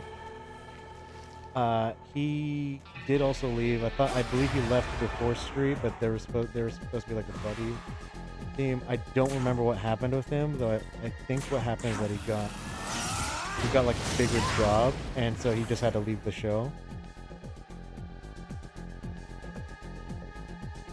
There was Chris, who was supposed to be like the first female SWAT officer. She was fine. Honestly, she's okay. I don't think there's any too bad scenarios with her. Like, she gets a couple of bad ones because of, it's like, political and whatnot. Because, it's because I'm a female or something. It's a Wanzu. Zensushi, all over. So it's like, she's okay. Street was better. Tan, I just feel bad for the guy. He had it going at the start, and then they make a plotline where his wife cheats on him, and then that's just a downward spiral from there. Like, he got better. But I was like, man, I just feel bad for the guy. Yeah, so Pan is fine. Deacon's great. He's probably the best character, like I said. Who else is on that team that is care to mention? No one else really, because I'm not going to mention the people who joined in later. I would put Hondo, the main guy, at like C tier. Because I personally think they make him a Gary Stew a little bit too often. Because, you know, he's like, he's now in this case, like, he's the first black SWAT captain of the LAPD in who knows how long, and whatnot. So he has a bunch to rest on his shoulders because he comes from the hood, and that's what a lot of this show talks about. It's like, yeah, man, I got to, I'm sticking with my roots. I want to bring order or something like that. But because of that, he kind of falls off a bit. I liked him in the earlier seasons, and in one specific season later, for a specific arc.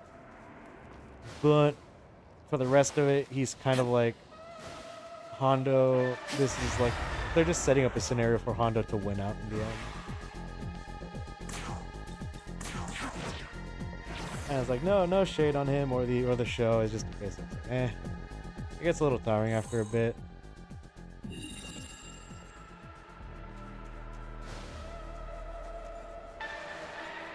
I think actually no, this was from a different show. There is still situations like that in SWAT, but I remember it was for the Rookie, which was a different set of, it's a completely different show.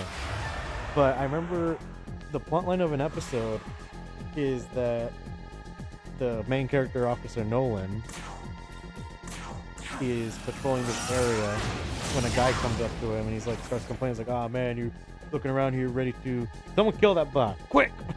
You can't forgive the mermaids. Good.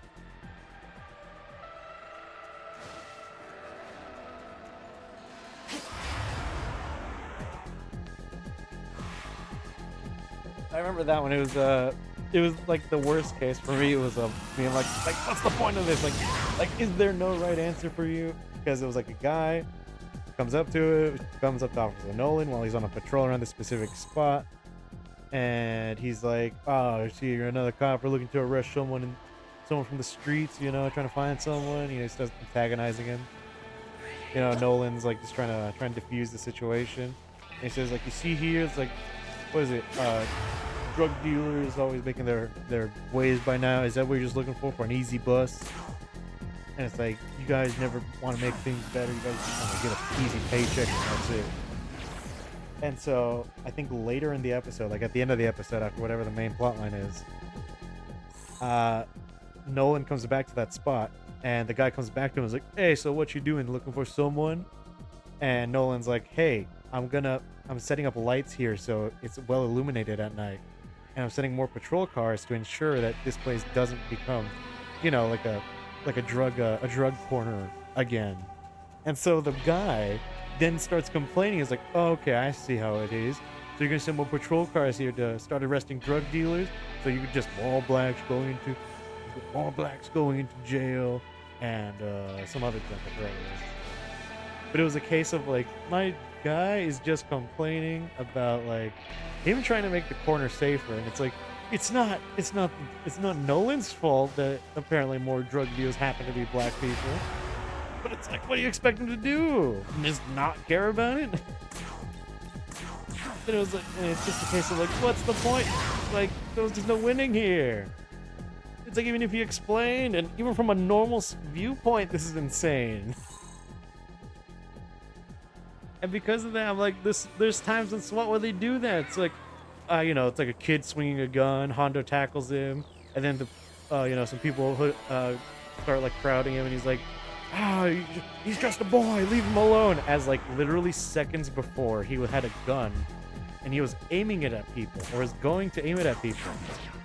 And it's just because he happens to drop the gun as Hondo tackles him, because, the tackle, and they're antagonizing him for it, to the point where they're graffitiing his house, calling him a traitor to his people.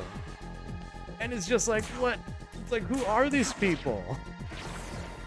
Like, they're just not real.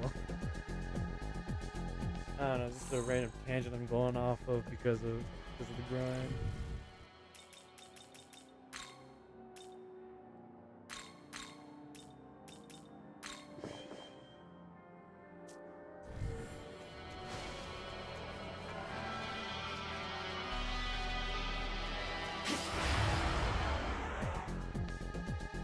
I don't know. Any shows that you guys have watched? Anything with like with an interesting amount of stuff to say? Because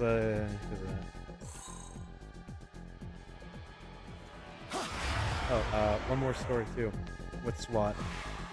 Because you know it's SWAT. You know they're always in a super high stakes scenario. Some anime. Which ones? I haven't seen anime in a minute, but I've seen a bunch of manga. It was a thought I had because you know it's like this is SWAT. These are on like the high, like some crazy high stakes usually, and I'm surprised like no one died, right?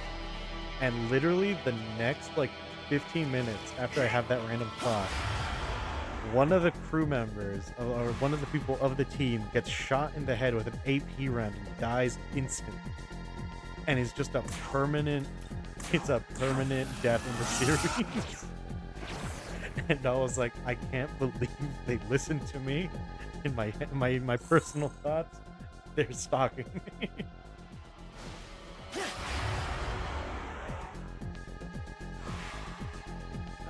Darwin. I don't think I've ever heard of Darwin's Game.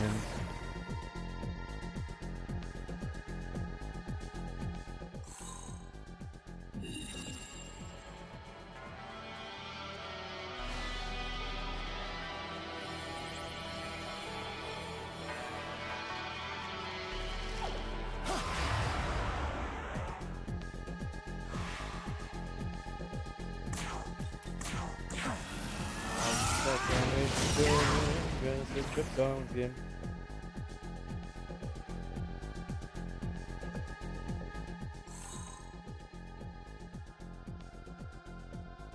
Yep, never heard of the show.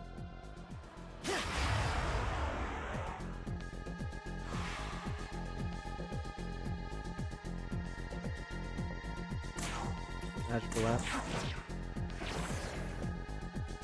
Last time I saw one of those similar to that, I believe it was called Dice Game. Never got an anime, and I don't think it deserves one either. It's basically just like, hey, get dice, roll the dice, and you get stats to improve your life in whatever way you want. Better looks, more intelligence, more strength, whatever it is. And then there's like 6 dice. There's like these 6 special dice that can give you actual like hacks in the world. Like what was it? Levitation, telekinesis, time stop, which is clearly the best one. And some other guys. It was like a couple others I can't remember. I think one of them was manipulation, like mind manipulation. But the beginning, like season 1 of 3, that was decent. Season 2, I would say it drops from like a 8 to a like an 8 to a 5. And then season 3 drops so badly, it's like a 2. And it's like, it ends so badly. Yeah, that this I was like, man, I literally skipped 100 chapters. I did see that was a 2020 season.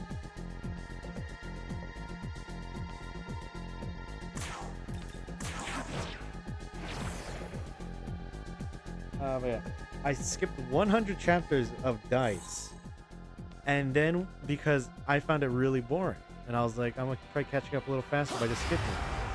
And the 100 chapters that I skipped, I missed so little. I swear that just straight up, I just read the next chapter. It was like 2 full arcs with like no change to the status quo. And even then, it was still moving a little slowly before they finally moved on to like the final arc.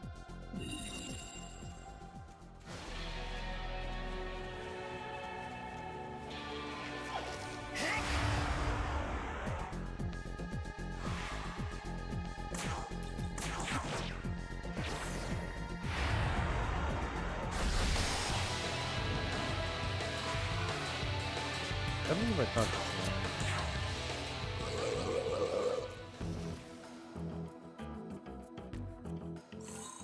Ah.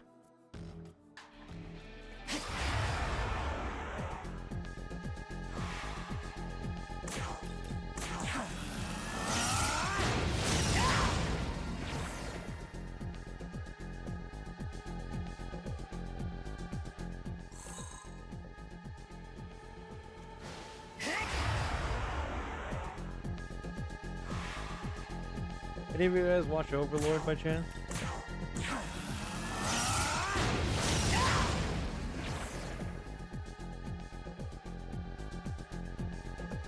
Huh. Darwin's Game apparently just finished like their show or their series like last year. Chief, I'm gonna give you a heads up. Overlord is great. You should watch it.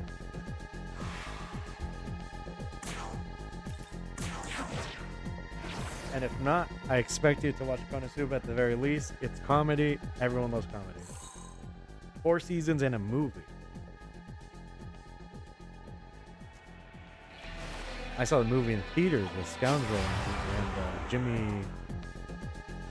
Yeah, no, Timmy. Timmy, right? Jimmy was there. I remember I was going to the movies with Scoundrel. We were at the theater. Zach was like, "Hey, do you guys want to play online tonight?" And it's like, sorry, I can't. We're about to watch the Overlord movie. And he's like, you're not, and he didn't invite me. And we're like, I didn't think he had time to watch it. Like, watch it today. All the other movies are just recap movies. Sacred Kingdom is the only one that actually continues the story. The other one, yeah, the other ones are just all recaps.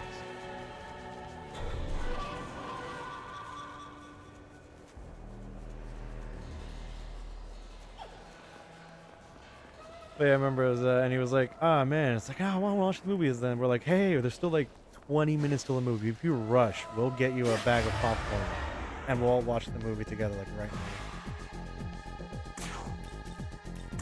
And so literally, he literally, apparently what he told us is that he sped down the street and cut his time by like a couple minutes.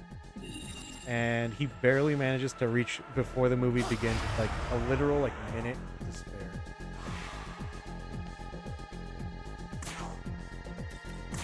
The Paladin Captain, I don't think is dense. I think she was just completely arrogant and overconfident in what she was able to do. Like, she vastly underestimated her own, underestimated everyone else's intellect and boosted her own overly. It wasn't even like a dent. It was sheer arrogance that caused her downfall.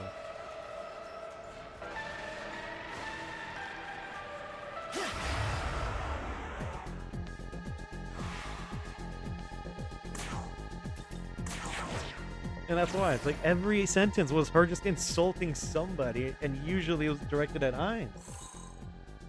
And it's like, come on, lady, this is the guy that's trying to save your kingdom for a small price of demon maids.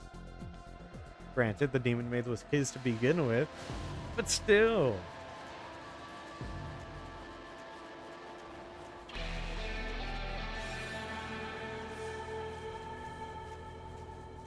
Like, was it? She did like 0 damage to Jaldabaoth as well. And she was like, like hopefully we'll take each other out and then, we'll deal 2 threats at the same time.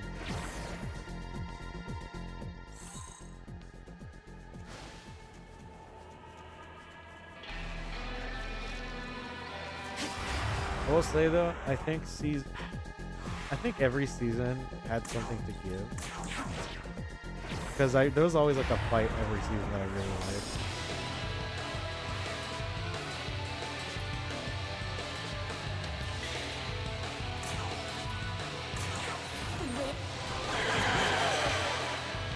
Yeah, it was all basically a game to iron. But it was like, yeah, it was the case of like her attitude was just like, it is not helping her situation. Apparently the Overlord, the anime went a little out of place with the timeline, because in reality, like in the original light novel timeline and the manga timeline technically, Sacred Kingdom happens before season 4, but for some reason they place it after.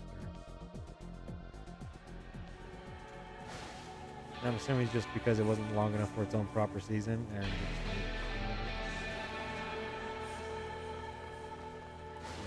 it was neat to see this.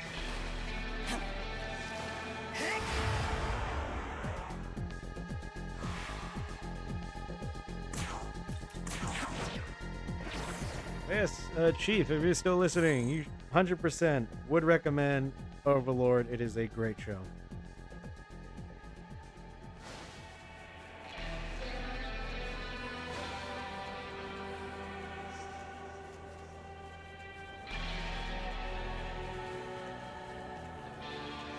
Another show I'd recommend, like I said before, I would say Konosuba. You can't go wrong with any Gundam, personally, anyway. But it kind of depends on your flavor of what kind of anime you're looking for. Because my personal favorite is the outlier of the entire franchise, Mobile Fighter G Gundam. Yeah. Mobile Fighter G Gundam. You see, I don't know how you got bored. That was great. The whole series, like the whole 3 seasons and a movie, were great.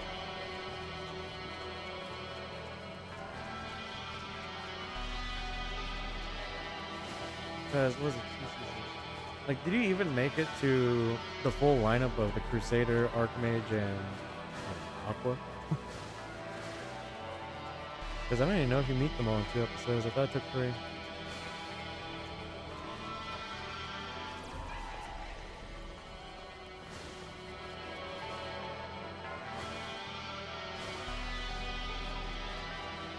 I can't believe this. It is incredible. And Scoundrels of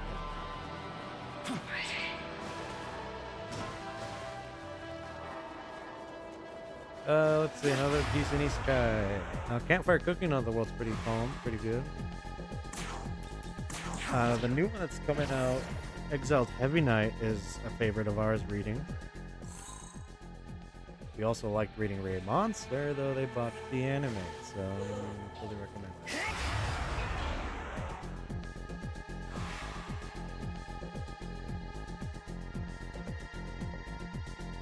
You've rewatched King? I have not heard of that series either. Oh, Knights and Magic is a great isekai mecha one that I personally like.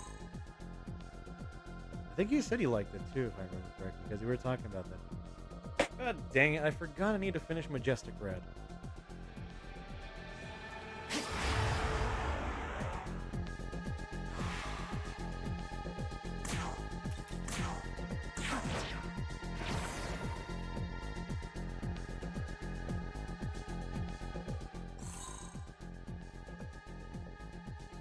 I wish it did, and it's like I really like the show. It's what got me to the mecha animes. Like literally, I liked it so much that there is an entire foundation. Yeah, Majestic Prince did get a movie. I did remember talking about that. That an entire like small foundation of magic in my board game or my tabletop RPG is revolved around the Ether engine that the Knights and Magic people use. And I was like, man, this is really cool, and I really like this. I'm putting the game. So it's like technically you can make your own silhouette knights in the game if you feel like it.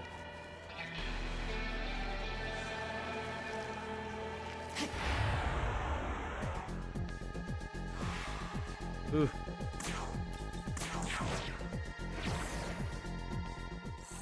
Also would like to get an Ikaruga. Oh no, you said it was not Ikaruga, it's Ikaruga.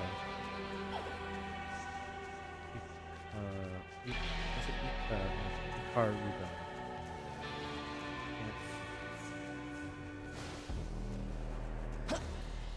I do not know that abbreviation.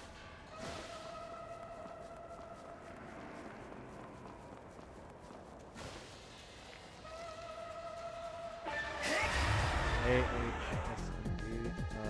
No, it's not Lucha the Rebellion or whatever that one's called. Taking Topa Gurren Lagann. That is a top 3 anime pick just in general. So both of you watch that.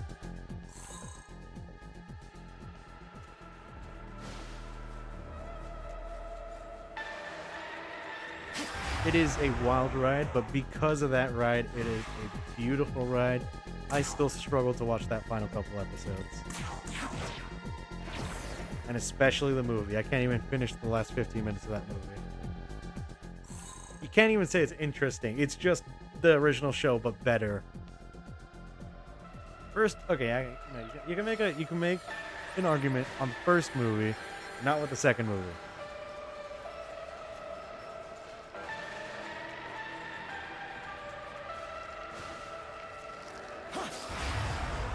But the thing is, it may have went original script, but it literally was the good ending, but even better.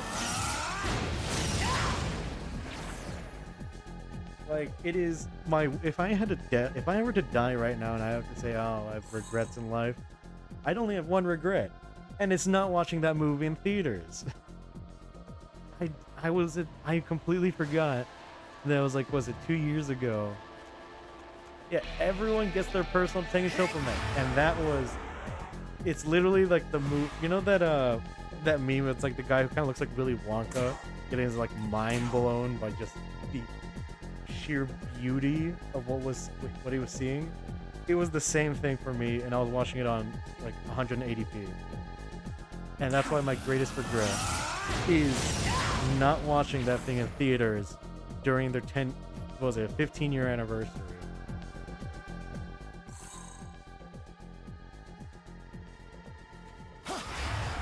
Look, I prefer the movie ending to the show ending. And that's just my final verdict on that thing. Like, what was it? I even watched it with, I showed it to my friend in Germany, Monster. And he also agrees with me that that was like, the movie was better. And that was just, it was crazy.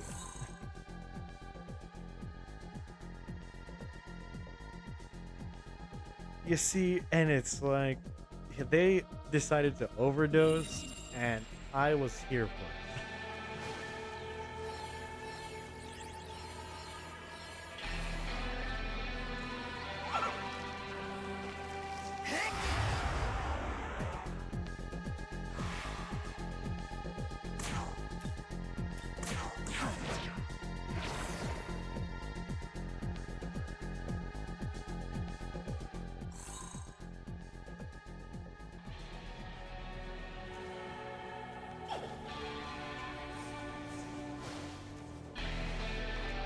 You know what? I need to check. Is there a 4K movie release of the Lights in the Sky Are Stars movie? I need to know, because I own a 4K DVD player. And that thing plays beautifully whenever any movies in 4K are placed in it.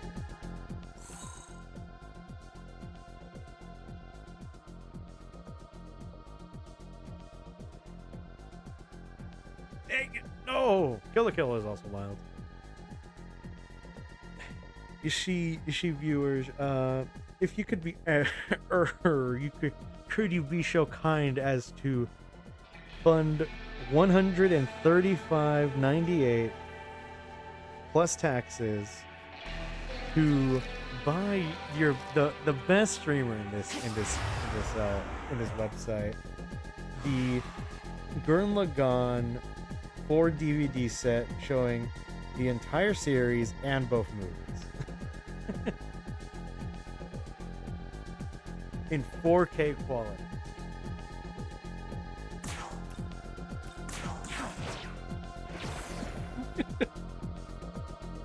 It is a free gift if you pay with over $100.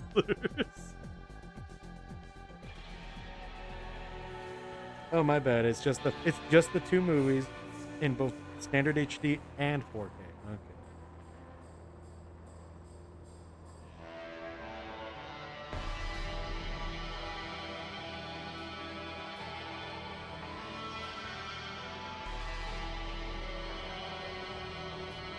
I know you're broke, but it's a man can dream, don't you know?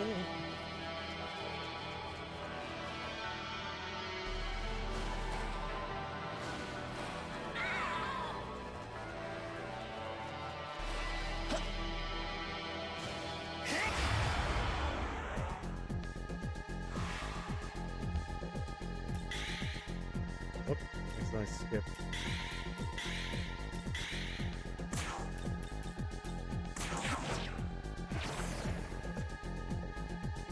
You see, your subs are highly appreciative, but those go straight back into the stream. We make the most out of it to give you the best quality content we try to give. Such as runner-up next, we're trying to change the Twitch symbols, and when my semester finishes on the 5th, I will hopefully fix, or try to fix, Twitch chat so other people appear.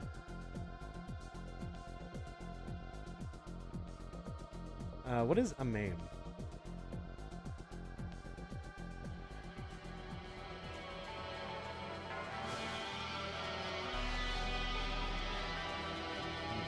Because I've not seen much past Sunday, because that one took up a lot of my time. I watched most of it. I still need to finish GQX. I want the final 3 episodes of that too. Also need to watch the 2nd season of Witcher Mercury. I am a warrior at the borderline.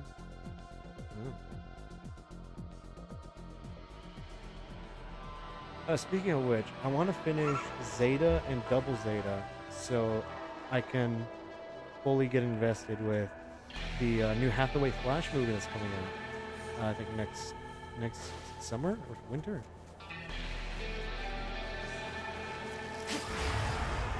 Because I liked seeing the first one. So I'm kind of hoping they'd release it on theaters to watch that there too.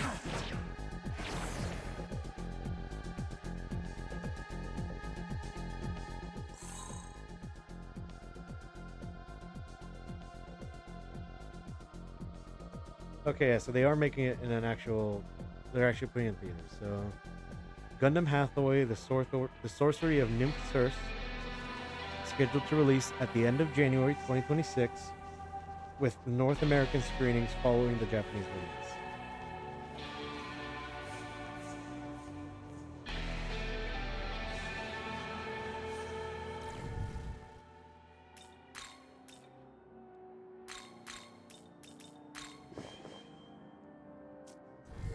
Twin Star Access. I've heard of Twin Star. I have not seen it.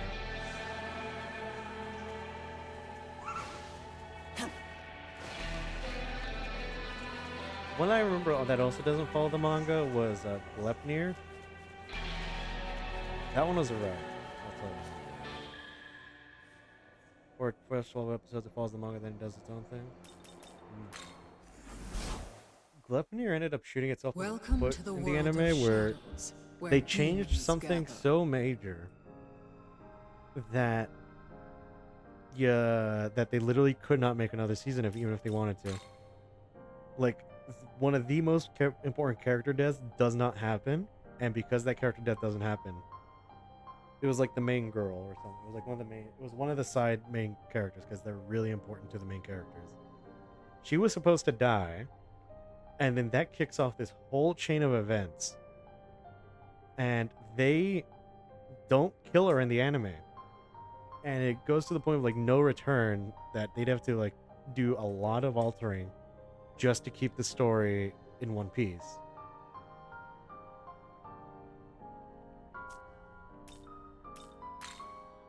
But because of that, they essentially end their season like a finale with no no follow-up.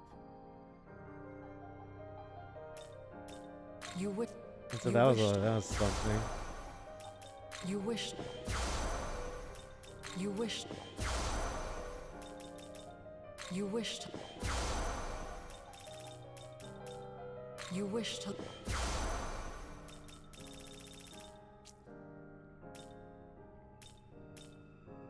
You wish to.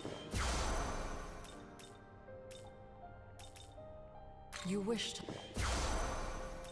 You wish to.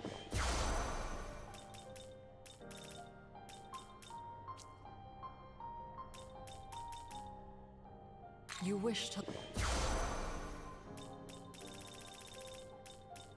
You wish. Okay, I'm almost done with the grind, I think. I just need to get all the physical masteries and all this junk. I don't even think I need this stuff down here. It's just really the physical and the almighties. But that means I still need at least 500, which means I need 50 blue ones at the very least. Return.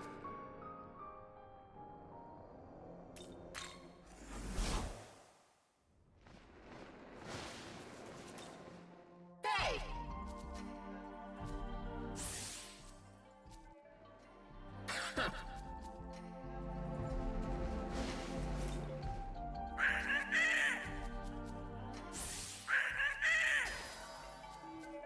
Puncture punch.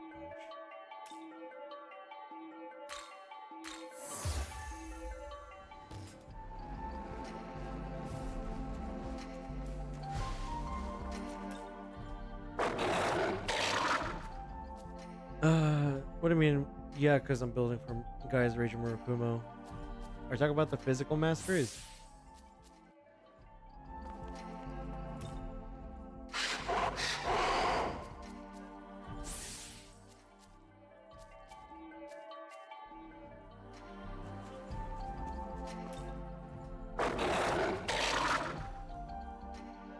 Yeah, physical mastery for guys. So yeah, like I'm gonna get the physical masteries. Should I stop the grind after I get those 500? Or do you think I should continue for those element ones? Because I don't think we've been really using any elements on the Nahabino, have we? I don't even think they're equipped with one.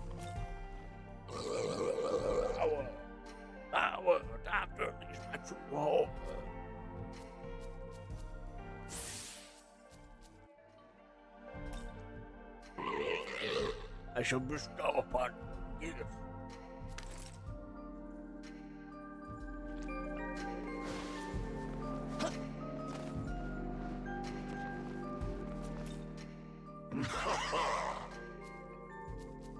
As a thing, it'd be like, hey, you guys want to try to figure out more junk about, what was it, Kukuro again?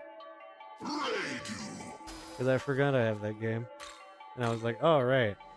I downloaded that. I bought it and downloaded it and made calls download it when I was away in Canada.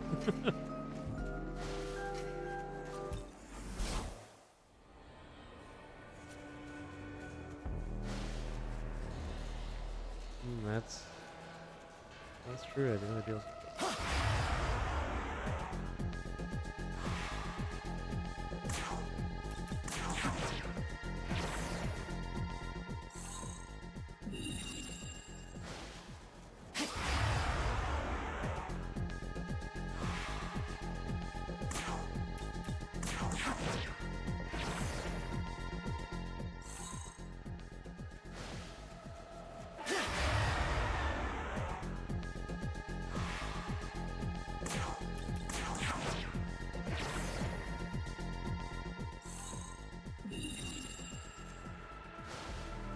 Why does everyone want to talk to me already?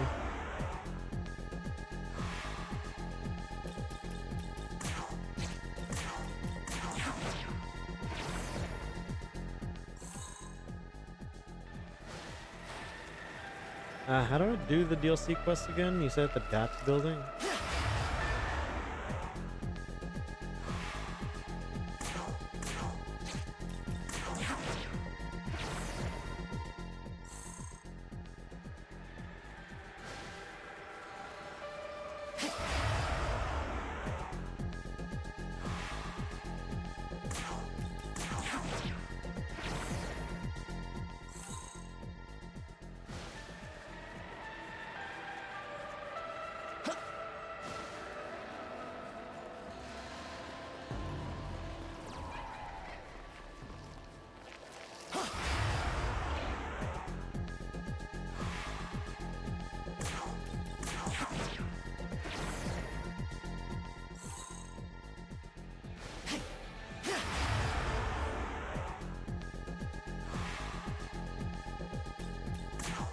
Something I'm also questioning to myself is what's causing my Vito to avatar to break more often? It feels like it's been breaking way more recently.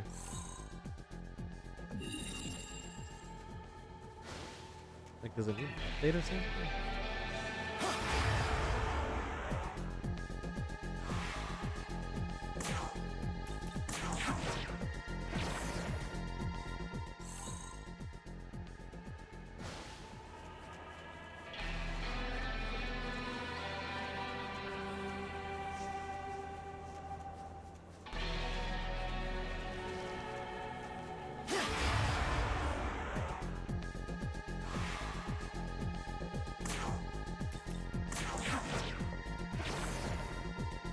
I think Blitz wants to go on a walk. However, it is raining super heavily outside, and I know, and he hates it. It's not that I know he hates it. It's like he just does hate getting wet. And so it's a case of like, it's his time to go walk. He can't leave. If it was a drizzle, I know he'd power through it. But this is like an actual, like, ooh, heavy thuds.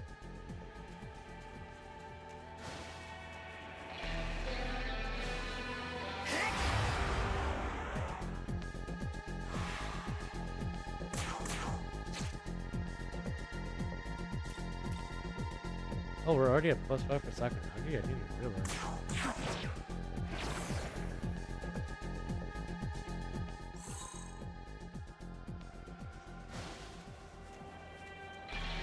Is +5 the max? I thought it was +9.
It's only half of it.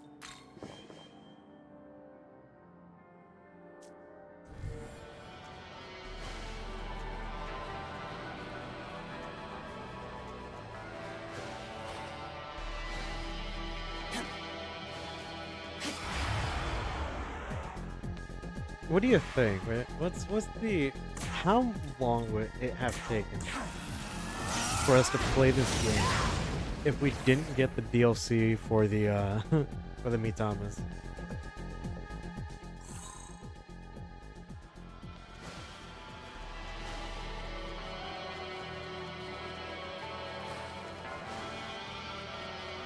Because it's only because of these guys that we're progressing so fast.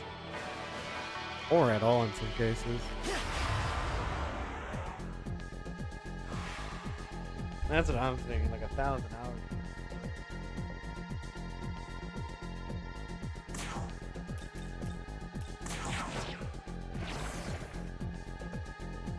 Like the horrific amount of time I can only think of to get enough glory.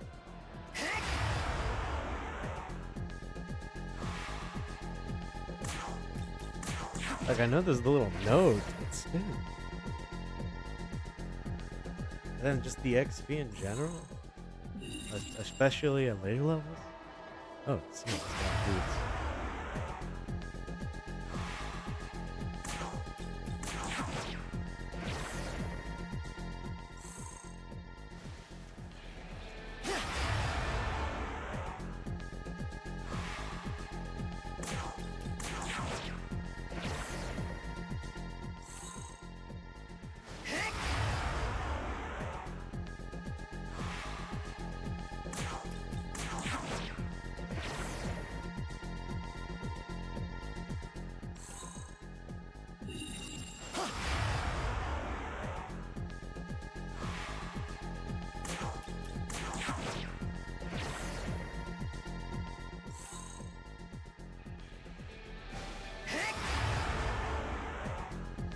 Well, I was just been trying to read a webtoon recently, It was called Campfire Friends because I thought the premise was interesting looking at the trailer on YouTube.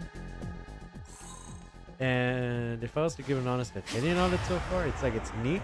There's a mystery there.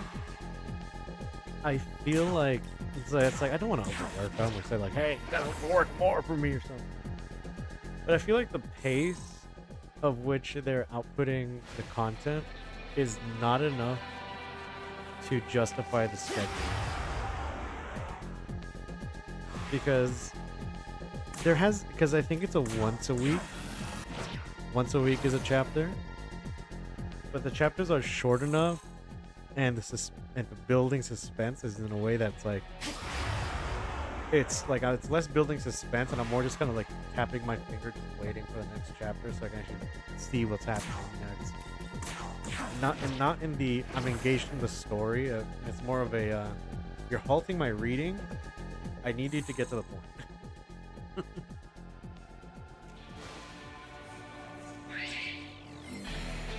And it's just a weird mindset I'm having about that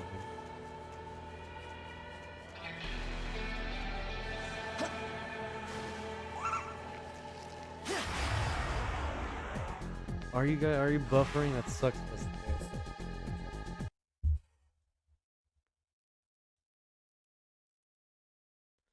Zero dropped frames.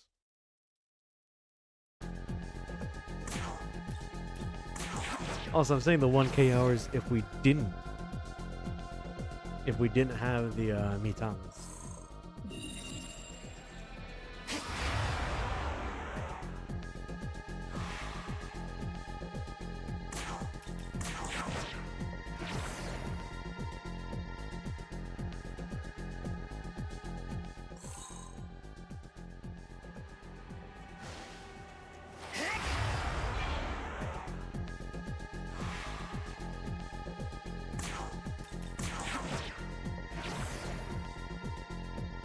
Yeah.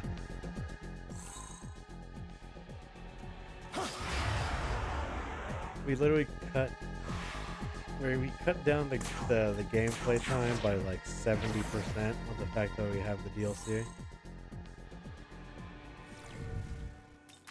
that enough?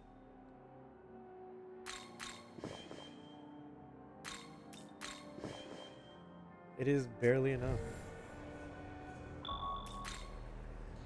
Okay, let's do the Demon Hunt and let's do the DLC mission after everything. And then from there I guess we figure out what are we doing.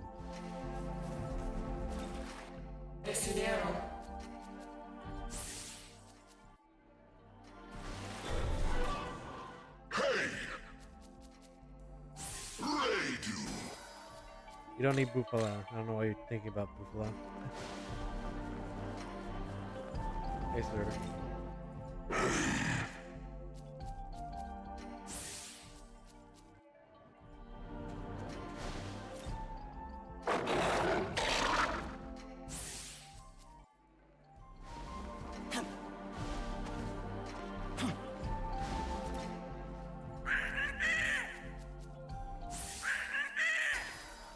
Don't need a healing.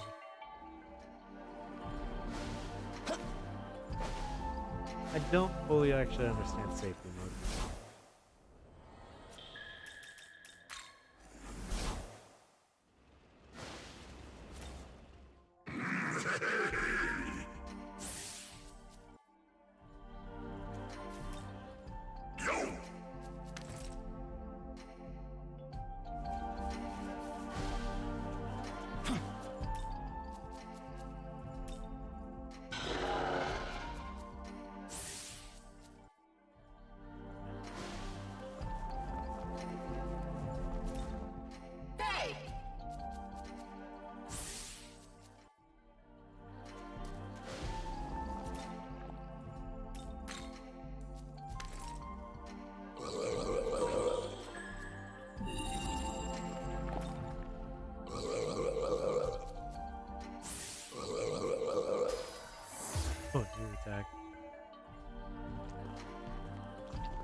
Welcome. Compendium. Are you ready? These bad boys. Return. Whoops, I meant to go to Apotheosis. Or Apotheos. Welcome. Oh, no, it's Apotheosis. You wish. You wish to. You wish to. Return. And saved. Leyland Hollow, the DAT. Is it Tokyo Diet Building or where is it specifically?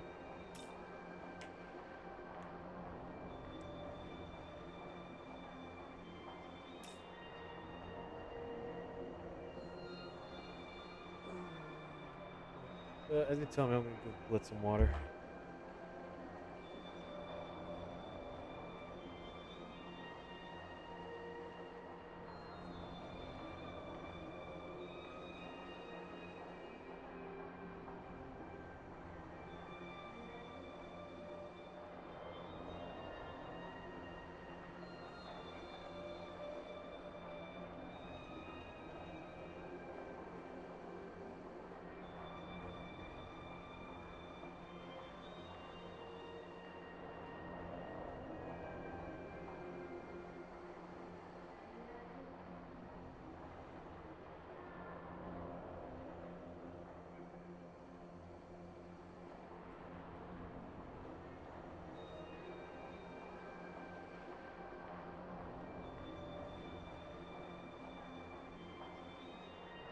Okay, I'm back. Time to find those DLC quests. I don't know where they are.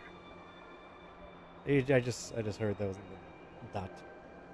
And there's a lot of dots.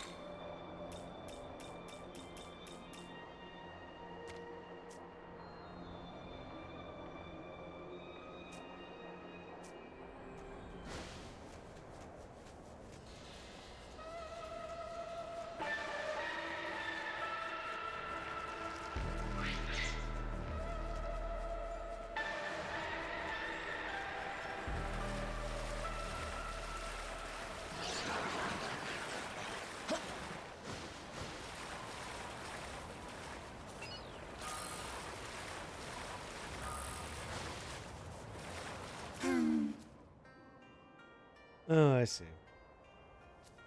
I see.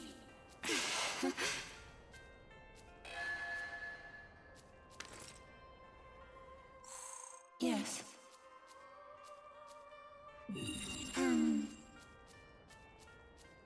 Yes. Well.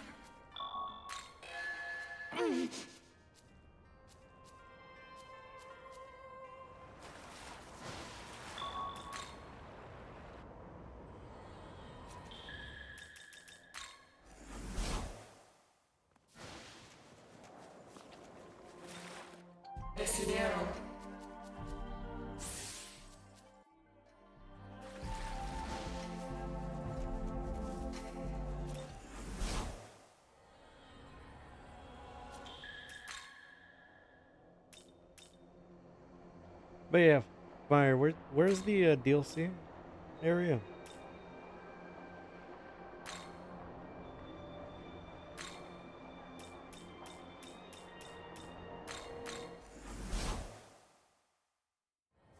Nagatacho?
What, these people? What is it? Because they're just speech bubbles. They'd have a paper if they had a quest.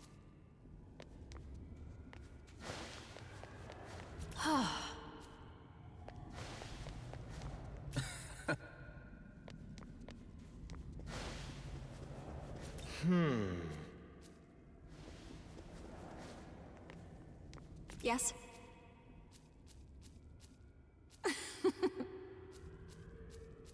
By the way. Yes? Yes. Oh, Mephisto. Yes. Yes. Do you mind?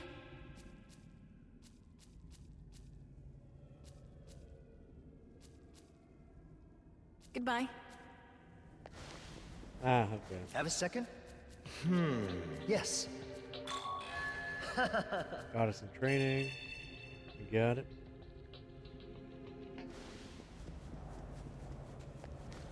Do you have a moment?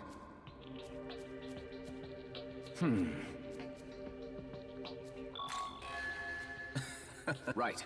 Be careful.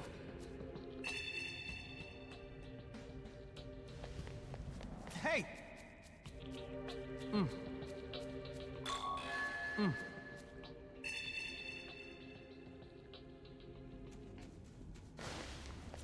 So, are all 5 of these other DLC quests, I presume, Right. that I should be doing? Right.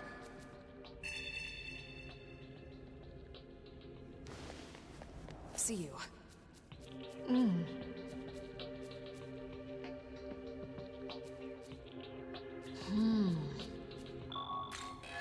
Thank you.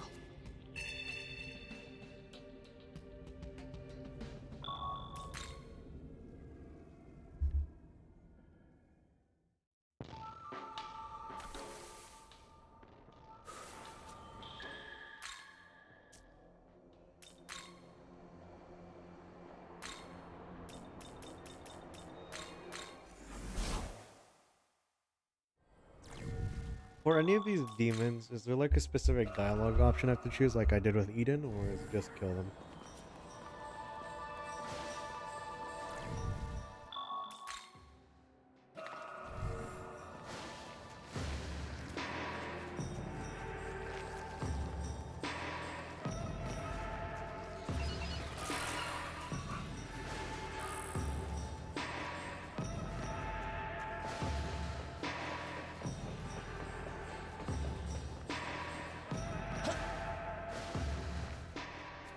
Le Mephisto.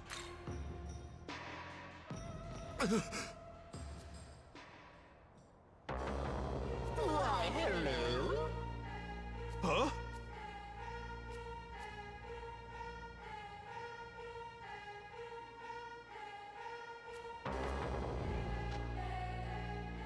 This is true.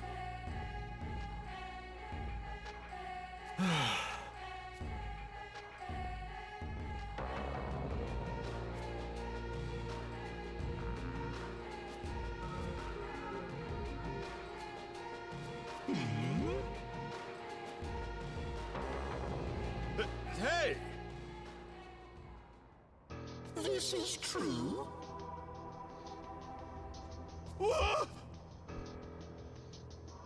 Did you not realize we would probably just offer our assistance in any way we could?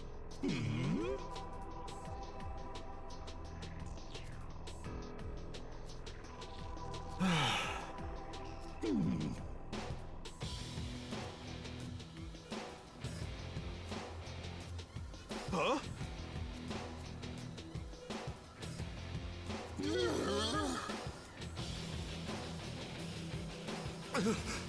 This is true. He's gonna kill the dude now.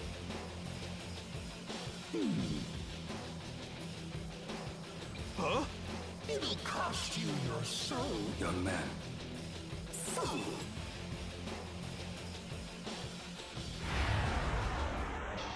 So I just take on Mephisto then, right?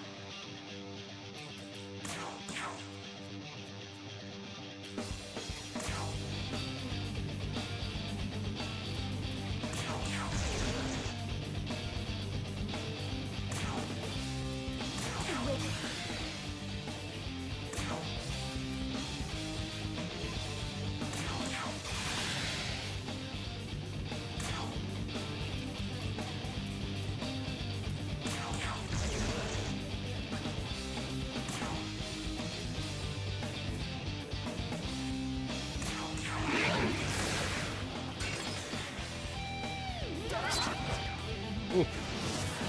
Oh, Ferguson.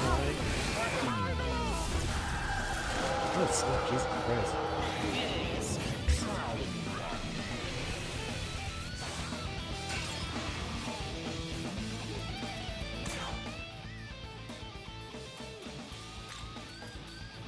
Your turn. Go!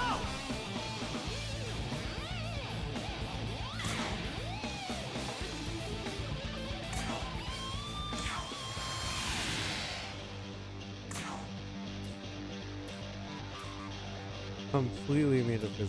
Can't believe this.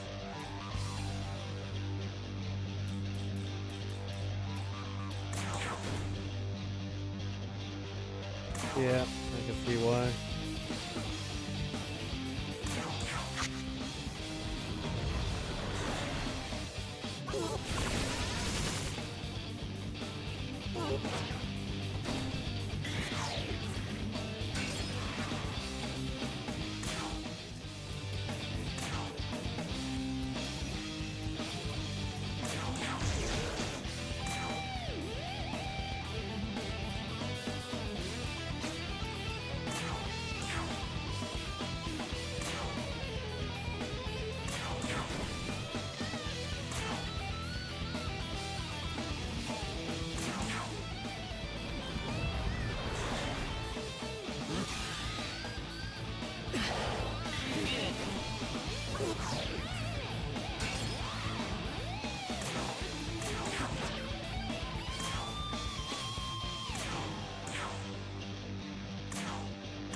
Ha!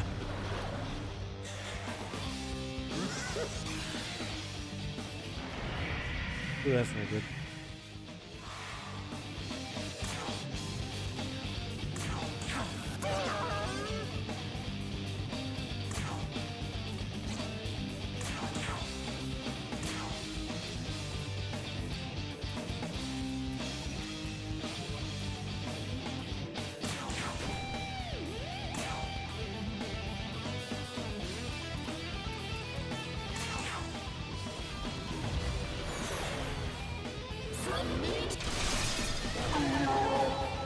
Yikes.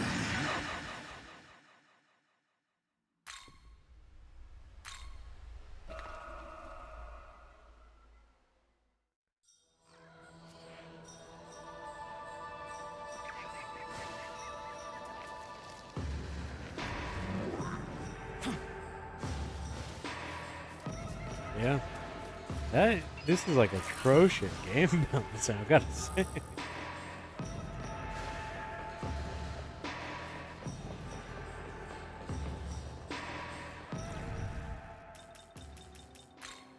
I'm turning it down to safety. That ain't worth it.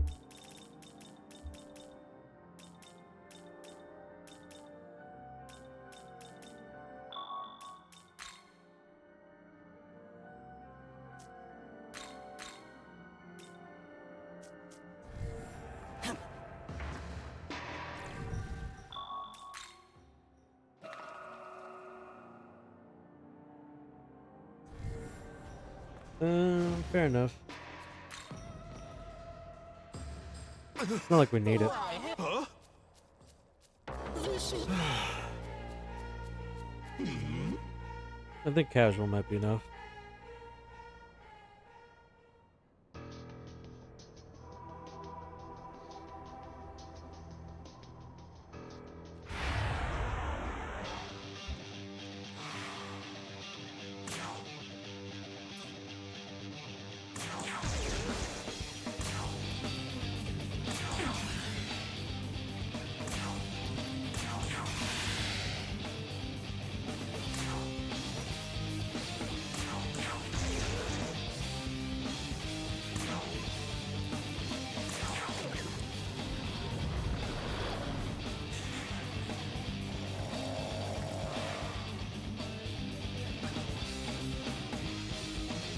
I see.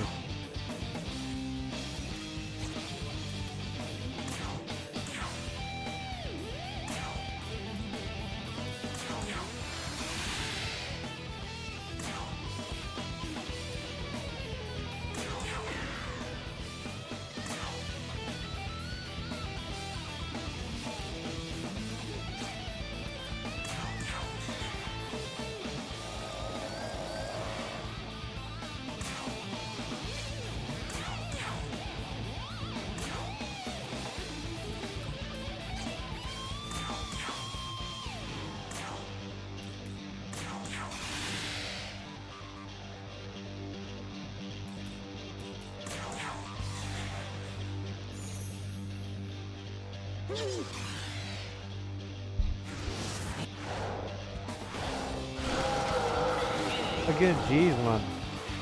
Kills the dragon instantly. Do not max defense.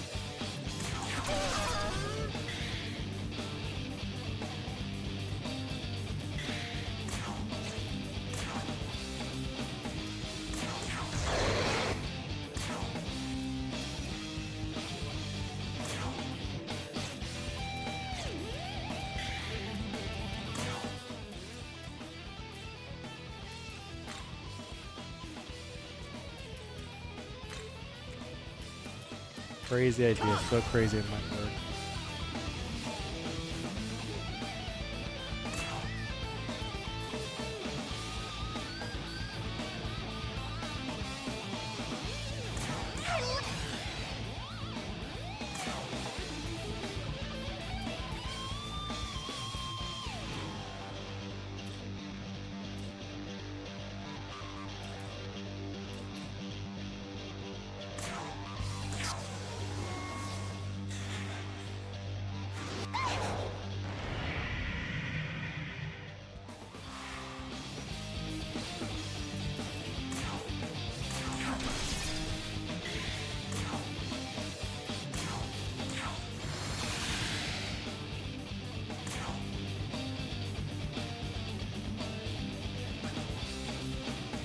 Hopefully. Hopefully. Pretty sure he's immune to Dork, gonna be honest with you.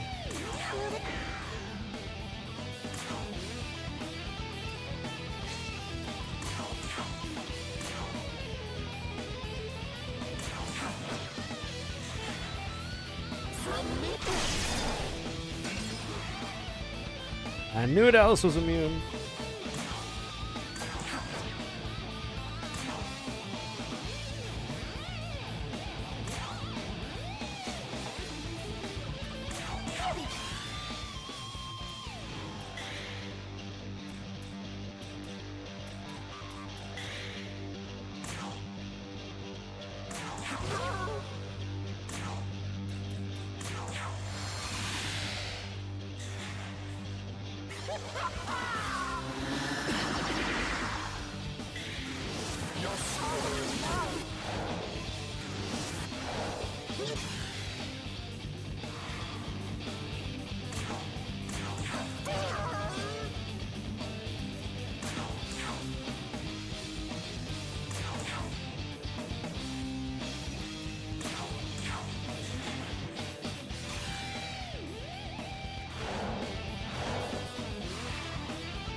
The one true killer.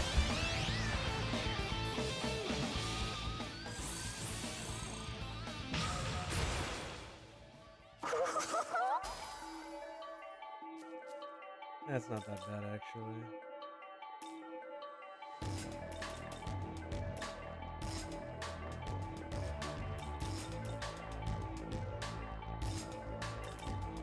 Probably go for the 3, actually.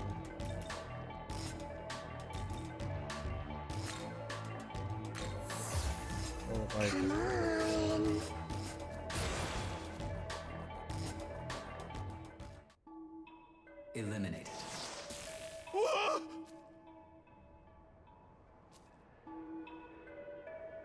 Oof. What? I see.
Oh,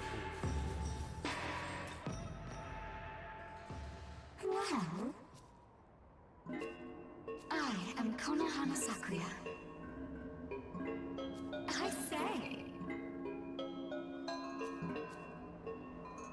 Indeed.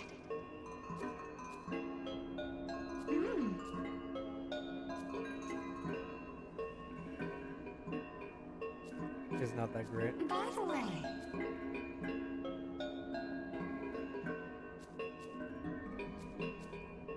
what? Who was your By the father? way,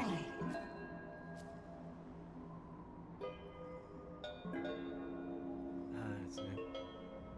hear me.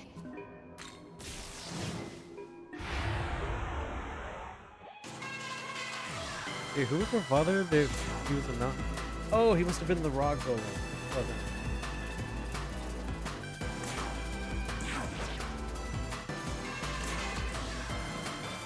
Here you go.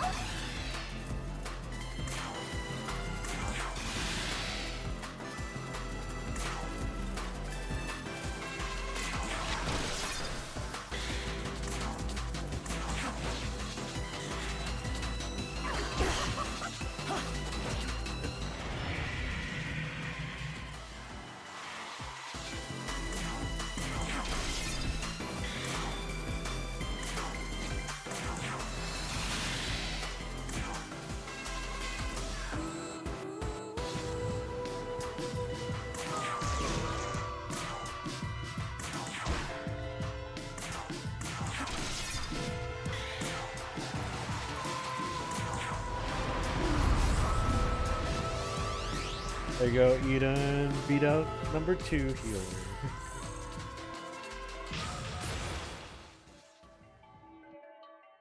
Okay. Just in case something happens to Eden.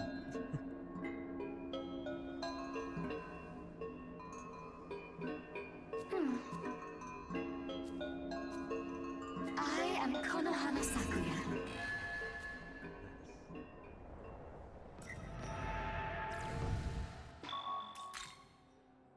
Why did I do the significantly harder fight first?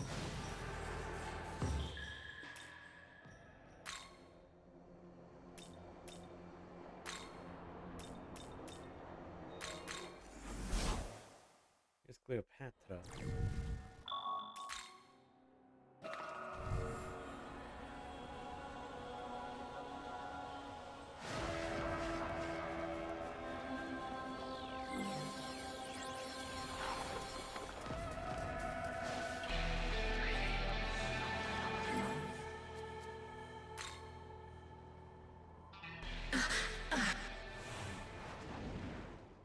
What is it?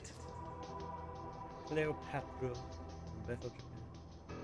Did Cleopatra always have a hand that was just all snakes?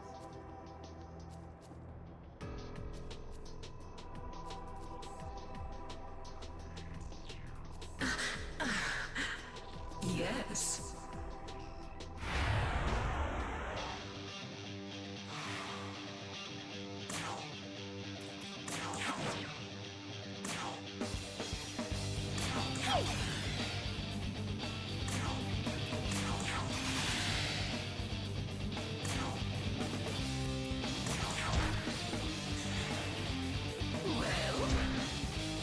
Scary is that thing. Watch this. Deserves 1,000 deaths. It's just as simple as that.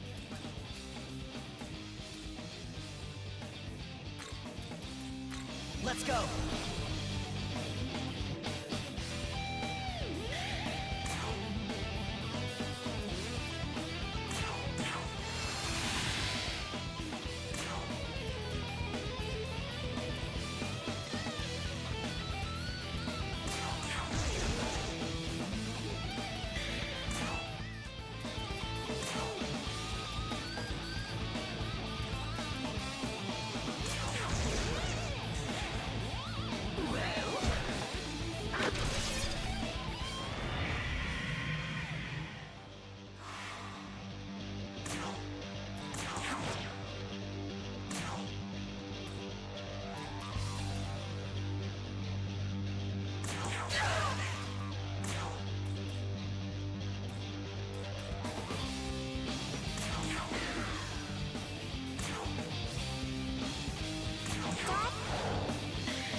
turn. Go!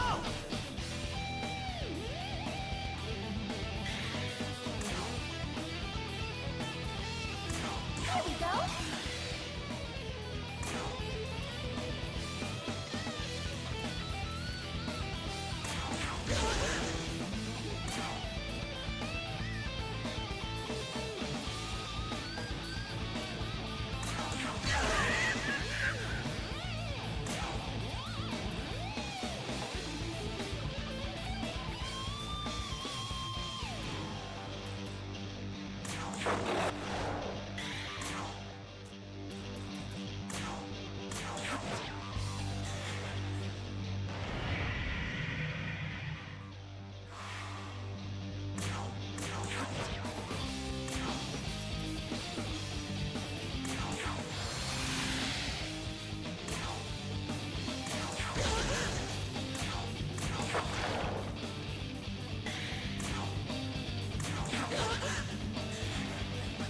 Just very impressive one.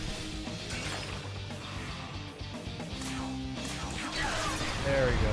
That's the John slime.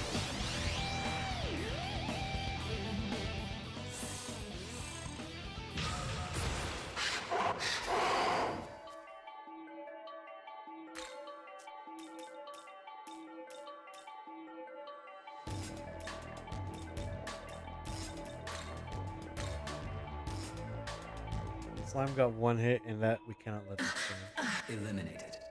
Correct. It's do nothing, right? Or what? Well, what's the right option here?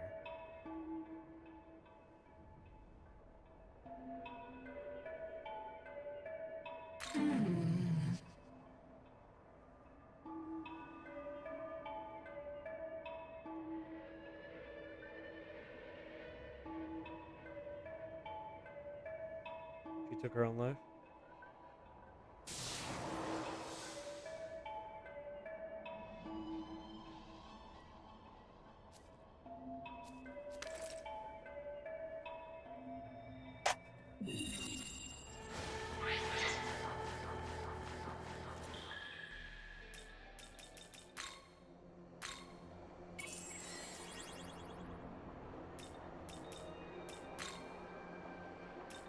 Okay, hopefully you didn't accidentally lock me out of a...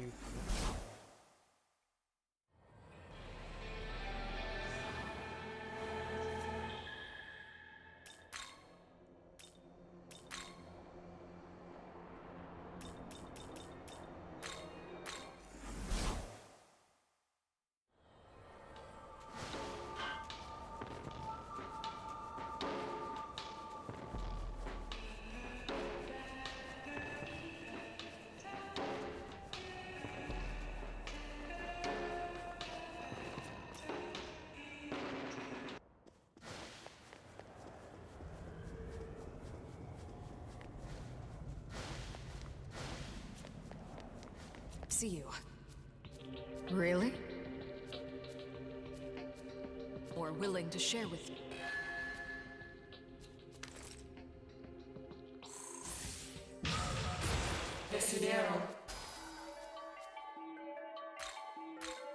I think we lost out on Mephisto.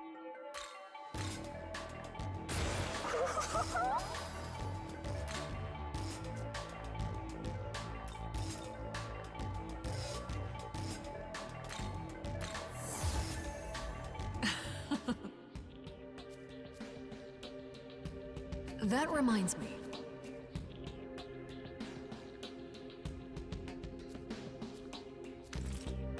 Thank you.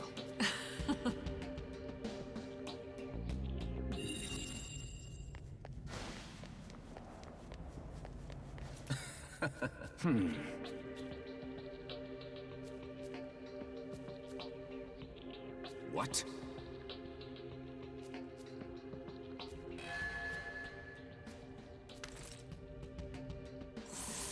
I didn't say anything about her being ready for fusion though, unlike the other one.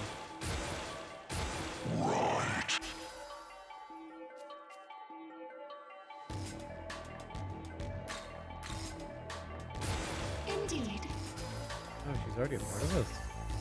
Right. Speaking of which,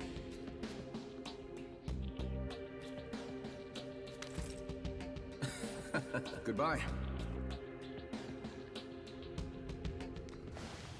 Hey!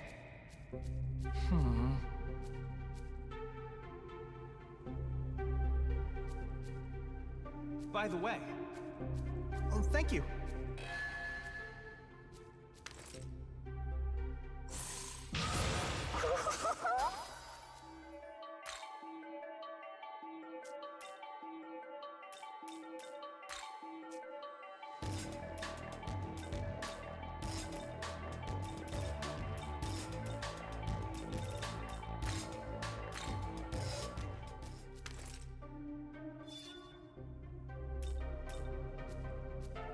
Mm-hmm.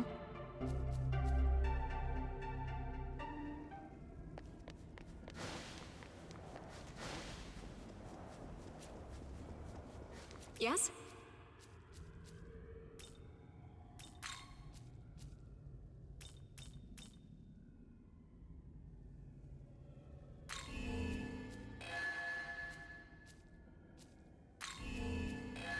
Goodbye. Okay.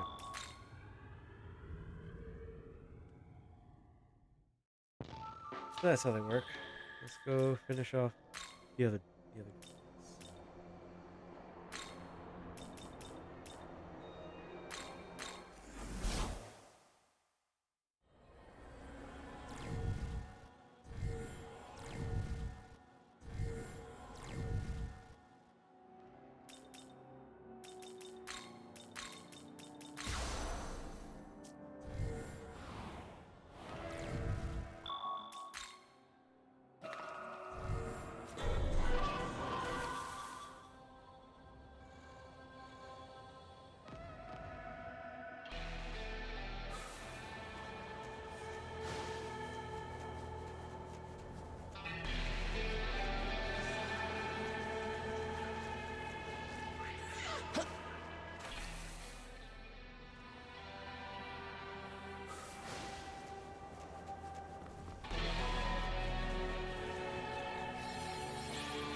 Is that him right there? Or her? Looks like it's an Irish lady. Oh. Now.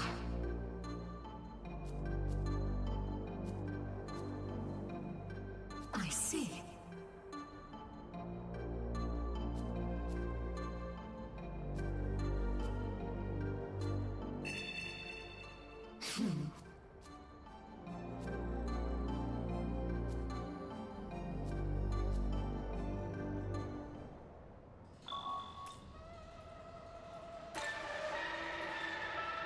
Which one's the better option?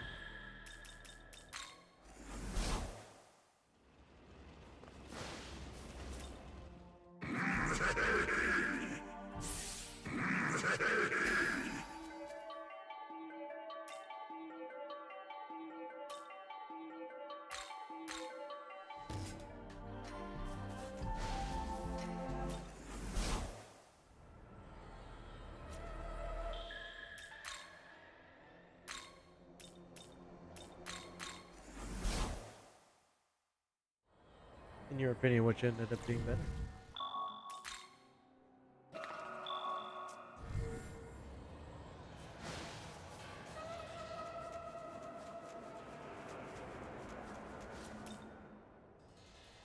Well, true.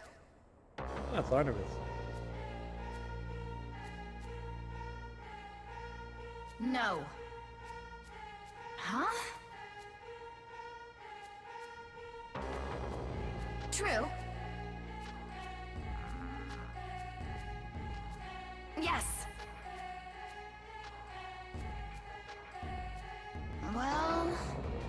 True.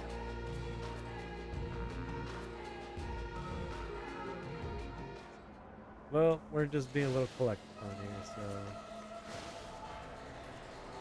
based on collectathon needs, and they do.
Right.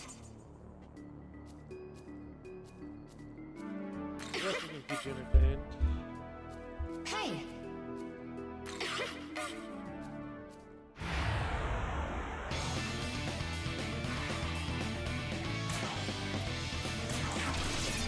Oh, she was only level 1.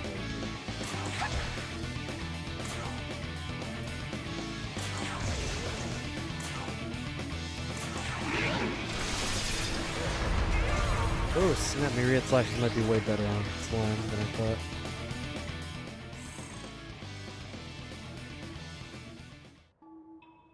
Wonderful.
I might as well turn this one in.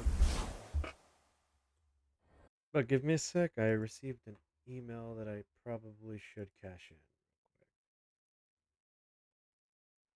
Good. Yeah, I'll be blind. I'm just like, whichever lets me keep him, really.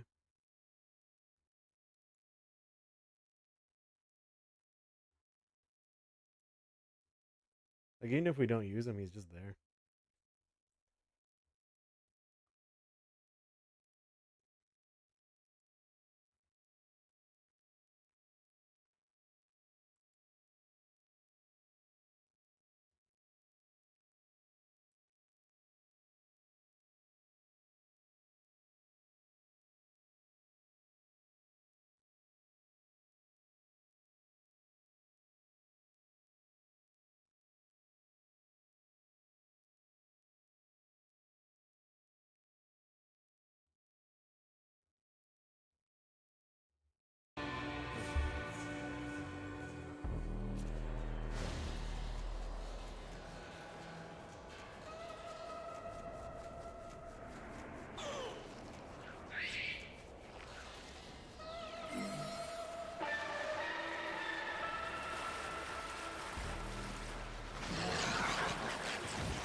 was alive.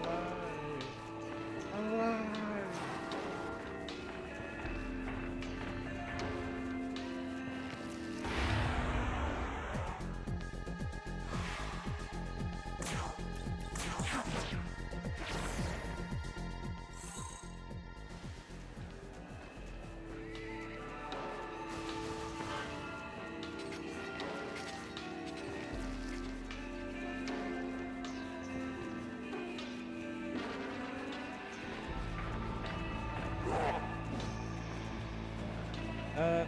Let's see.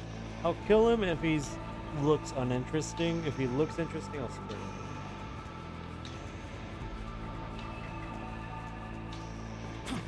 So he has to have a not a boring. Stay alert.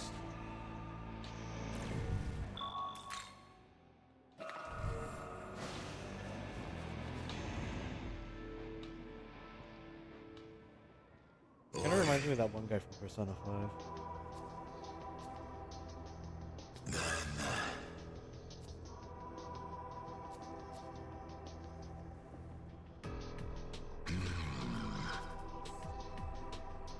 Right.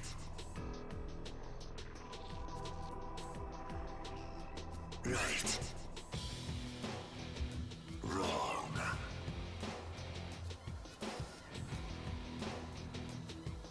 The time has...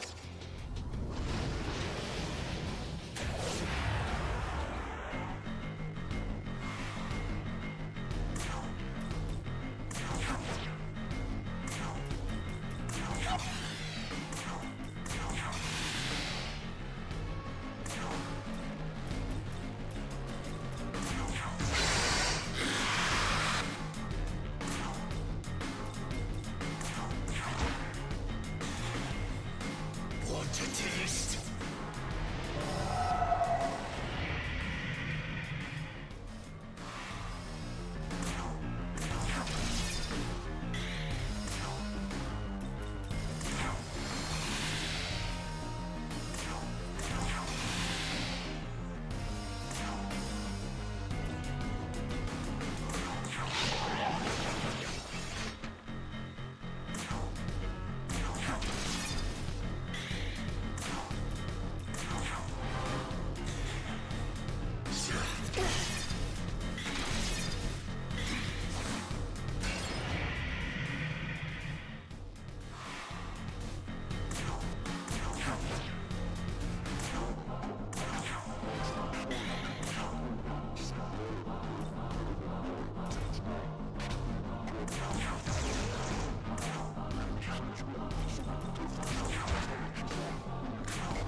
That was a lot of punching, I'm gonna say.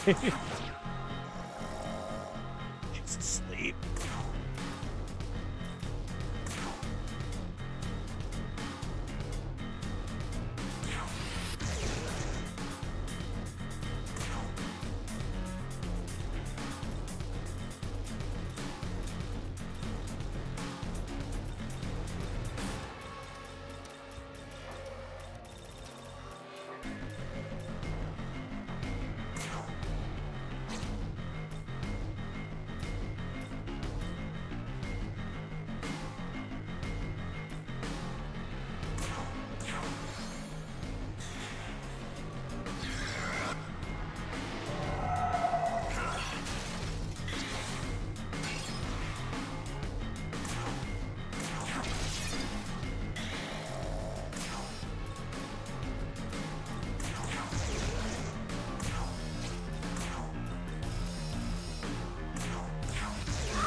So close.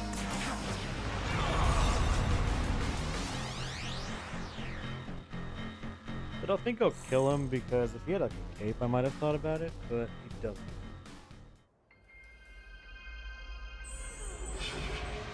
I see. Wrong.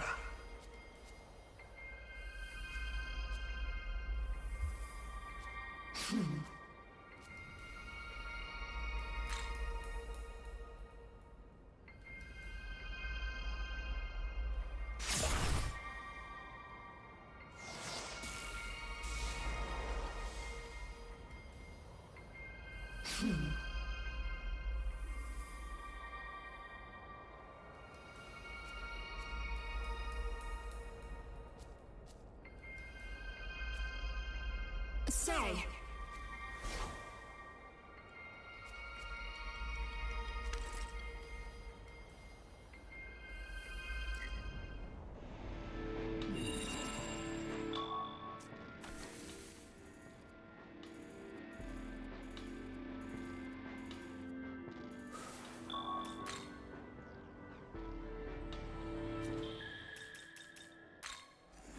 Yeah, I'll talk to the scientist lady.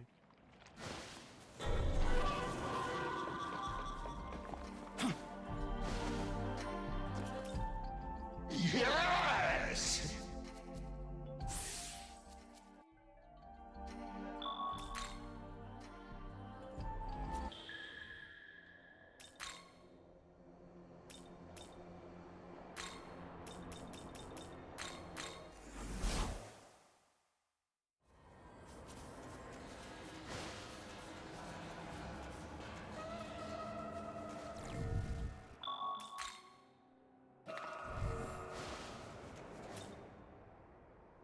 Hey!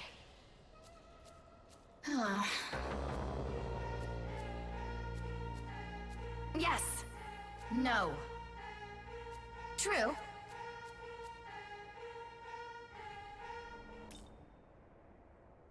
Well, take aim.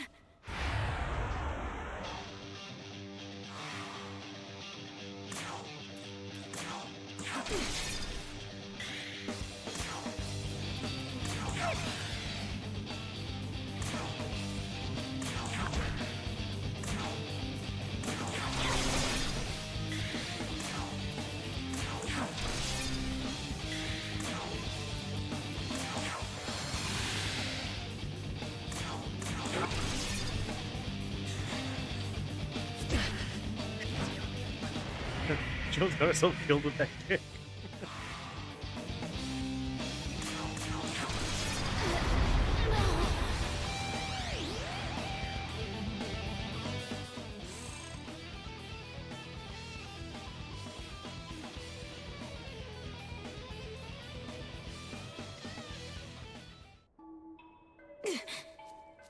What's that?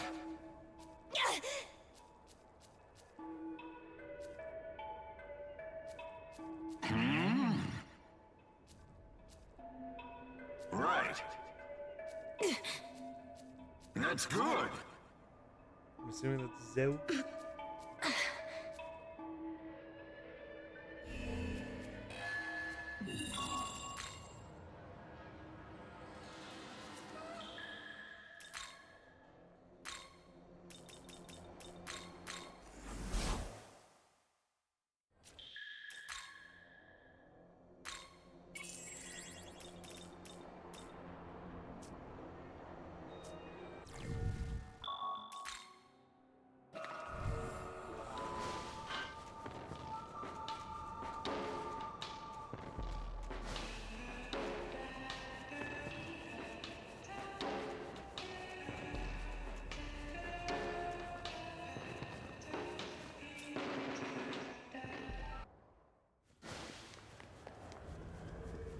Yes.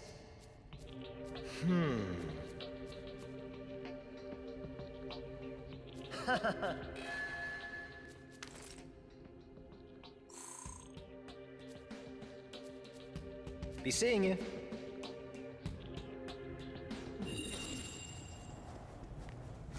Right. Goodbye.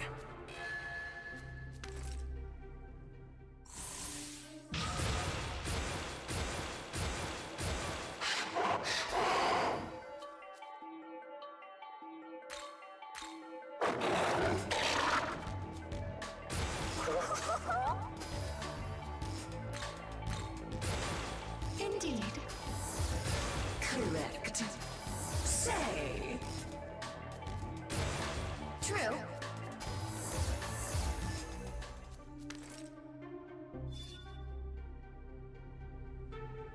Right. Speaking of which... Goodbye. Right. Yeah, I'll use the bomb. And I'm assuming because we killed Dacto, we get down. Yes?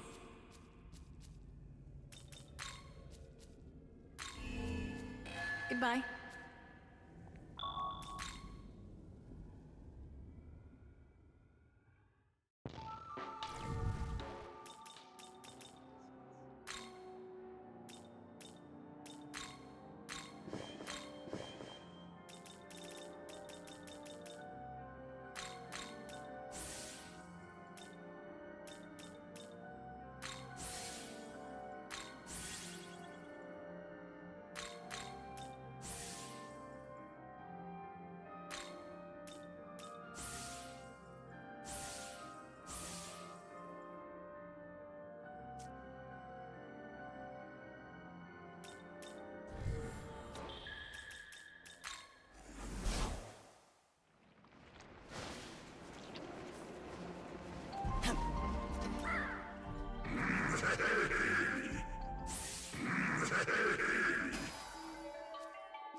Oh, it's on there.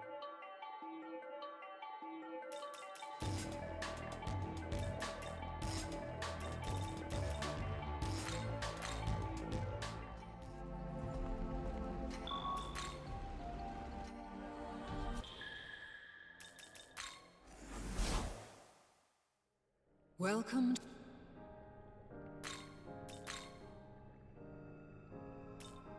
Oh, that's a lot of people.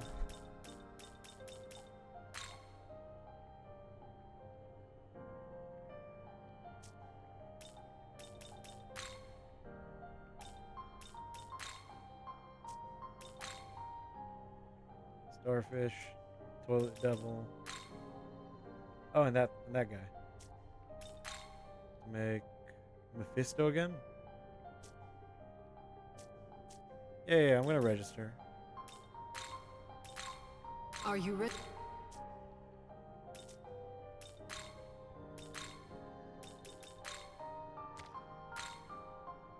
Cause yeah, okay, wait. So these are just the characters we made, right? Oh, except that one. That one's technical. Cause yeah, that's just Artemis. That's the Huma lady, and then just Cleopatra and Mephisto.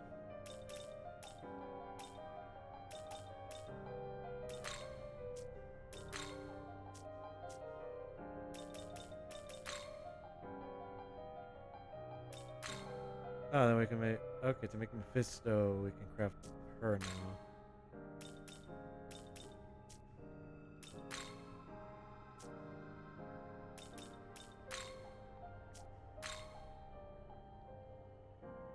Fancy. Okay, then. So is that all we need to do for now?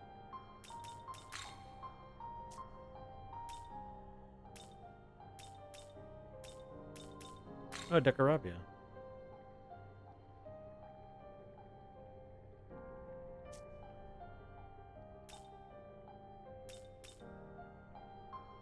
I know Chuchelane's the Irish guy, right? Yeah, Celtic hero. The Gabo.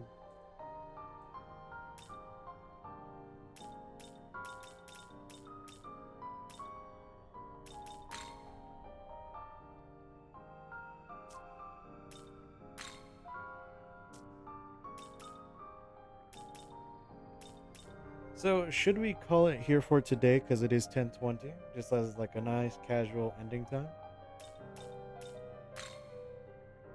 Does not look like Cerberus. I think so too. It's a fair time. We finished the grind. So I'll be saying thank you all for watching. See you Return. next Thursday, hopefully.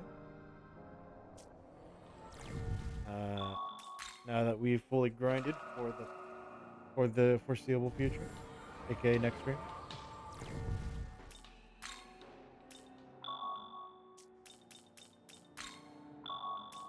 Adios to you too. Yeah.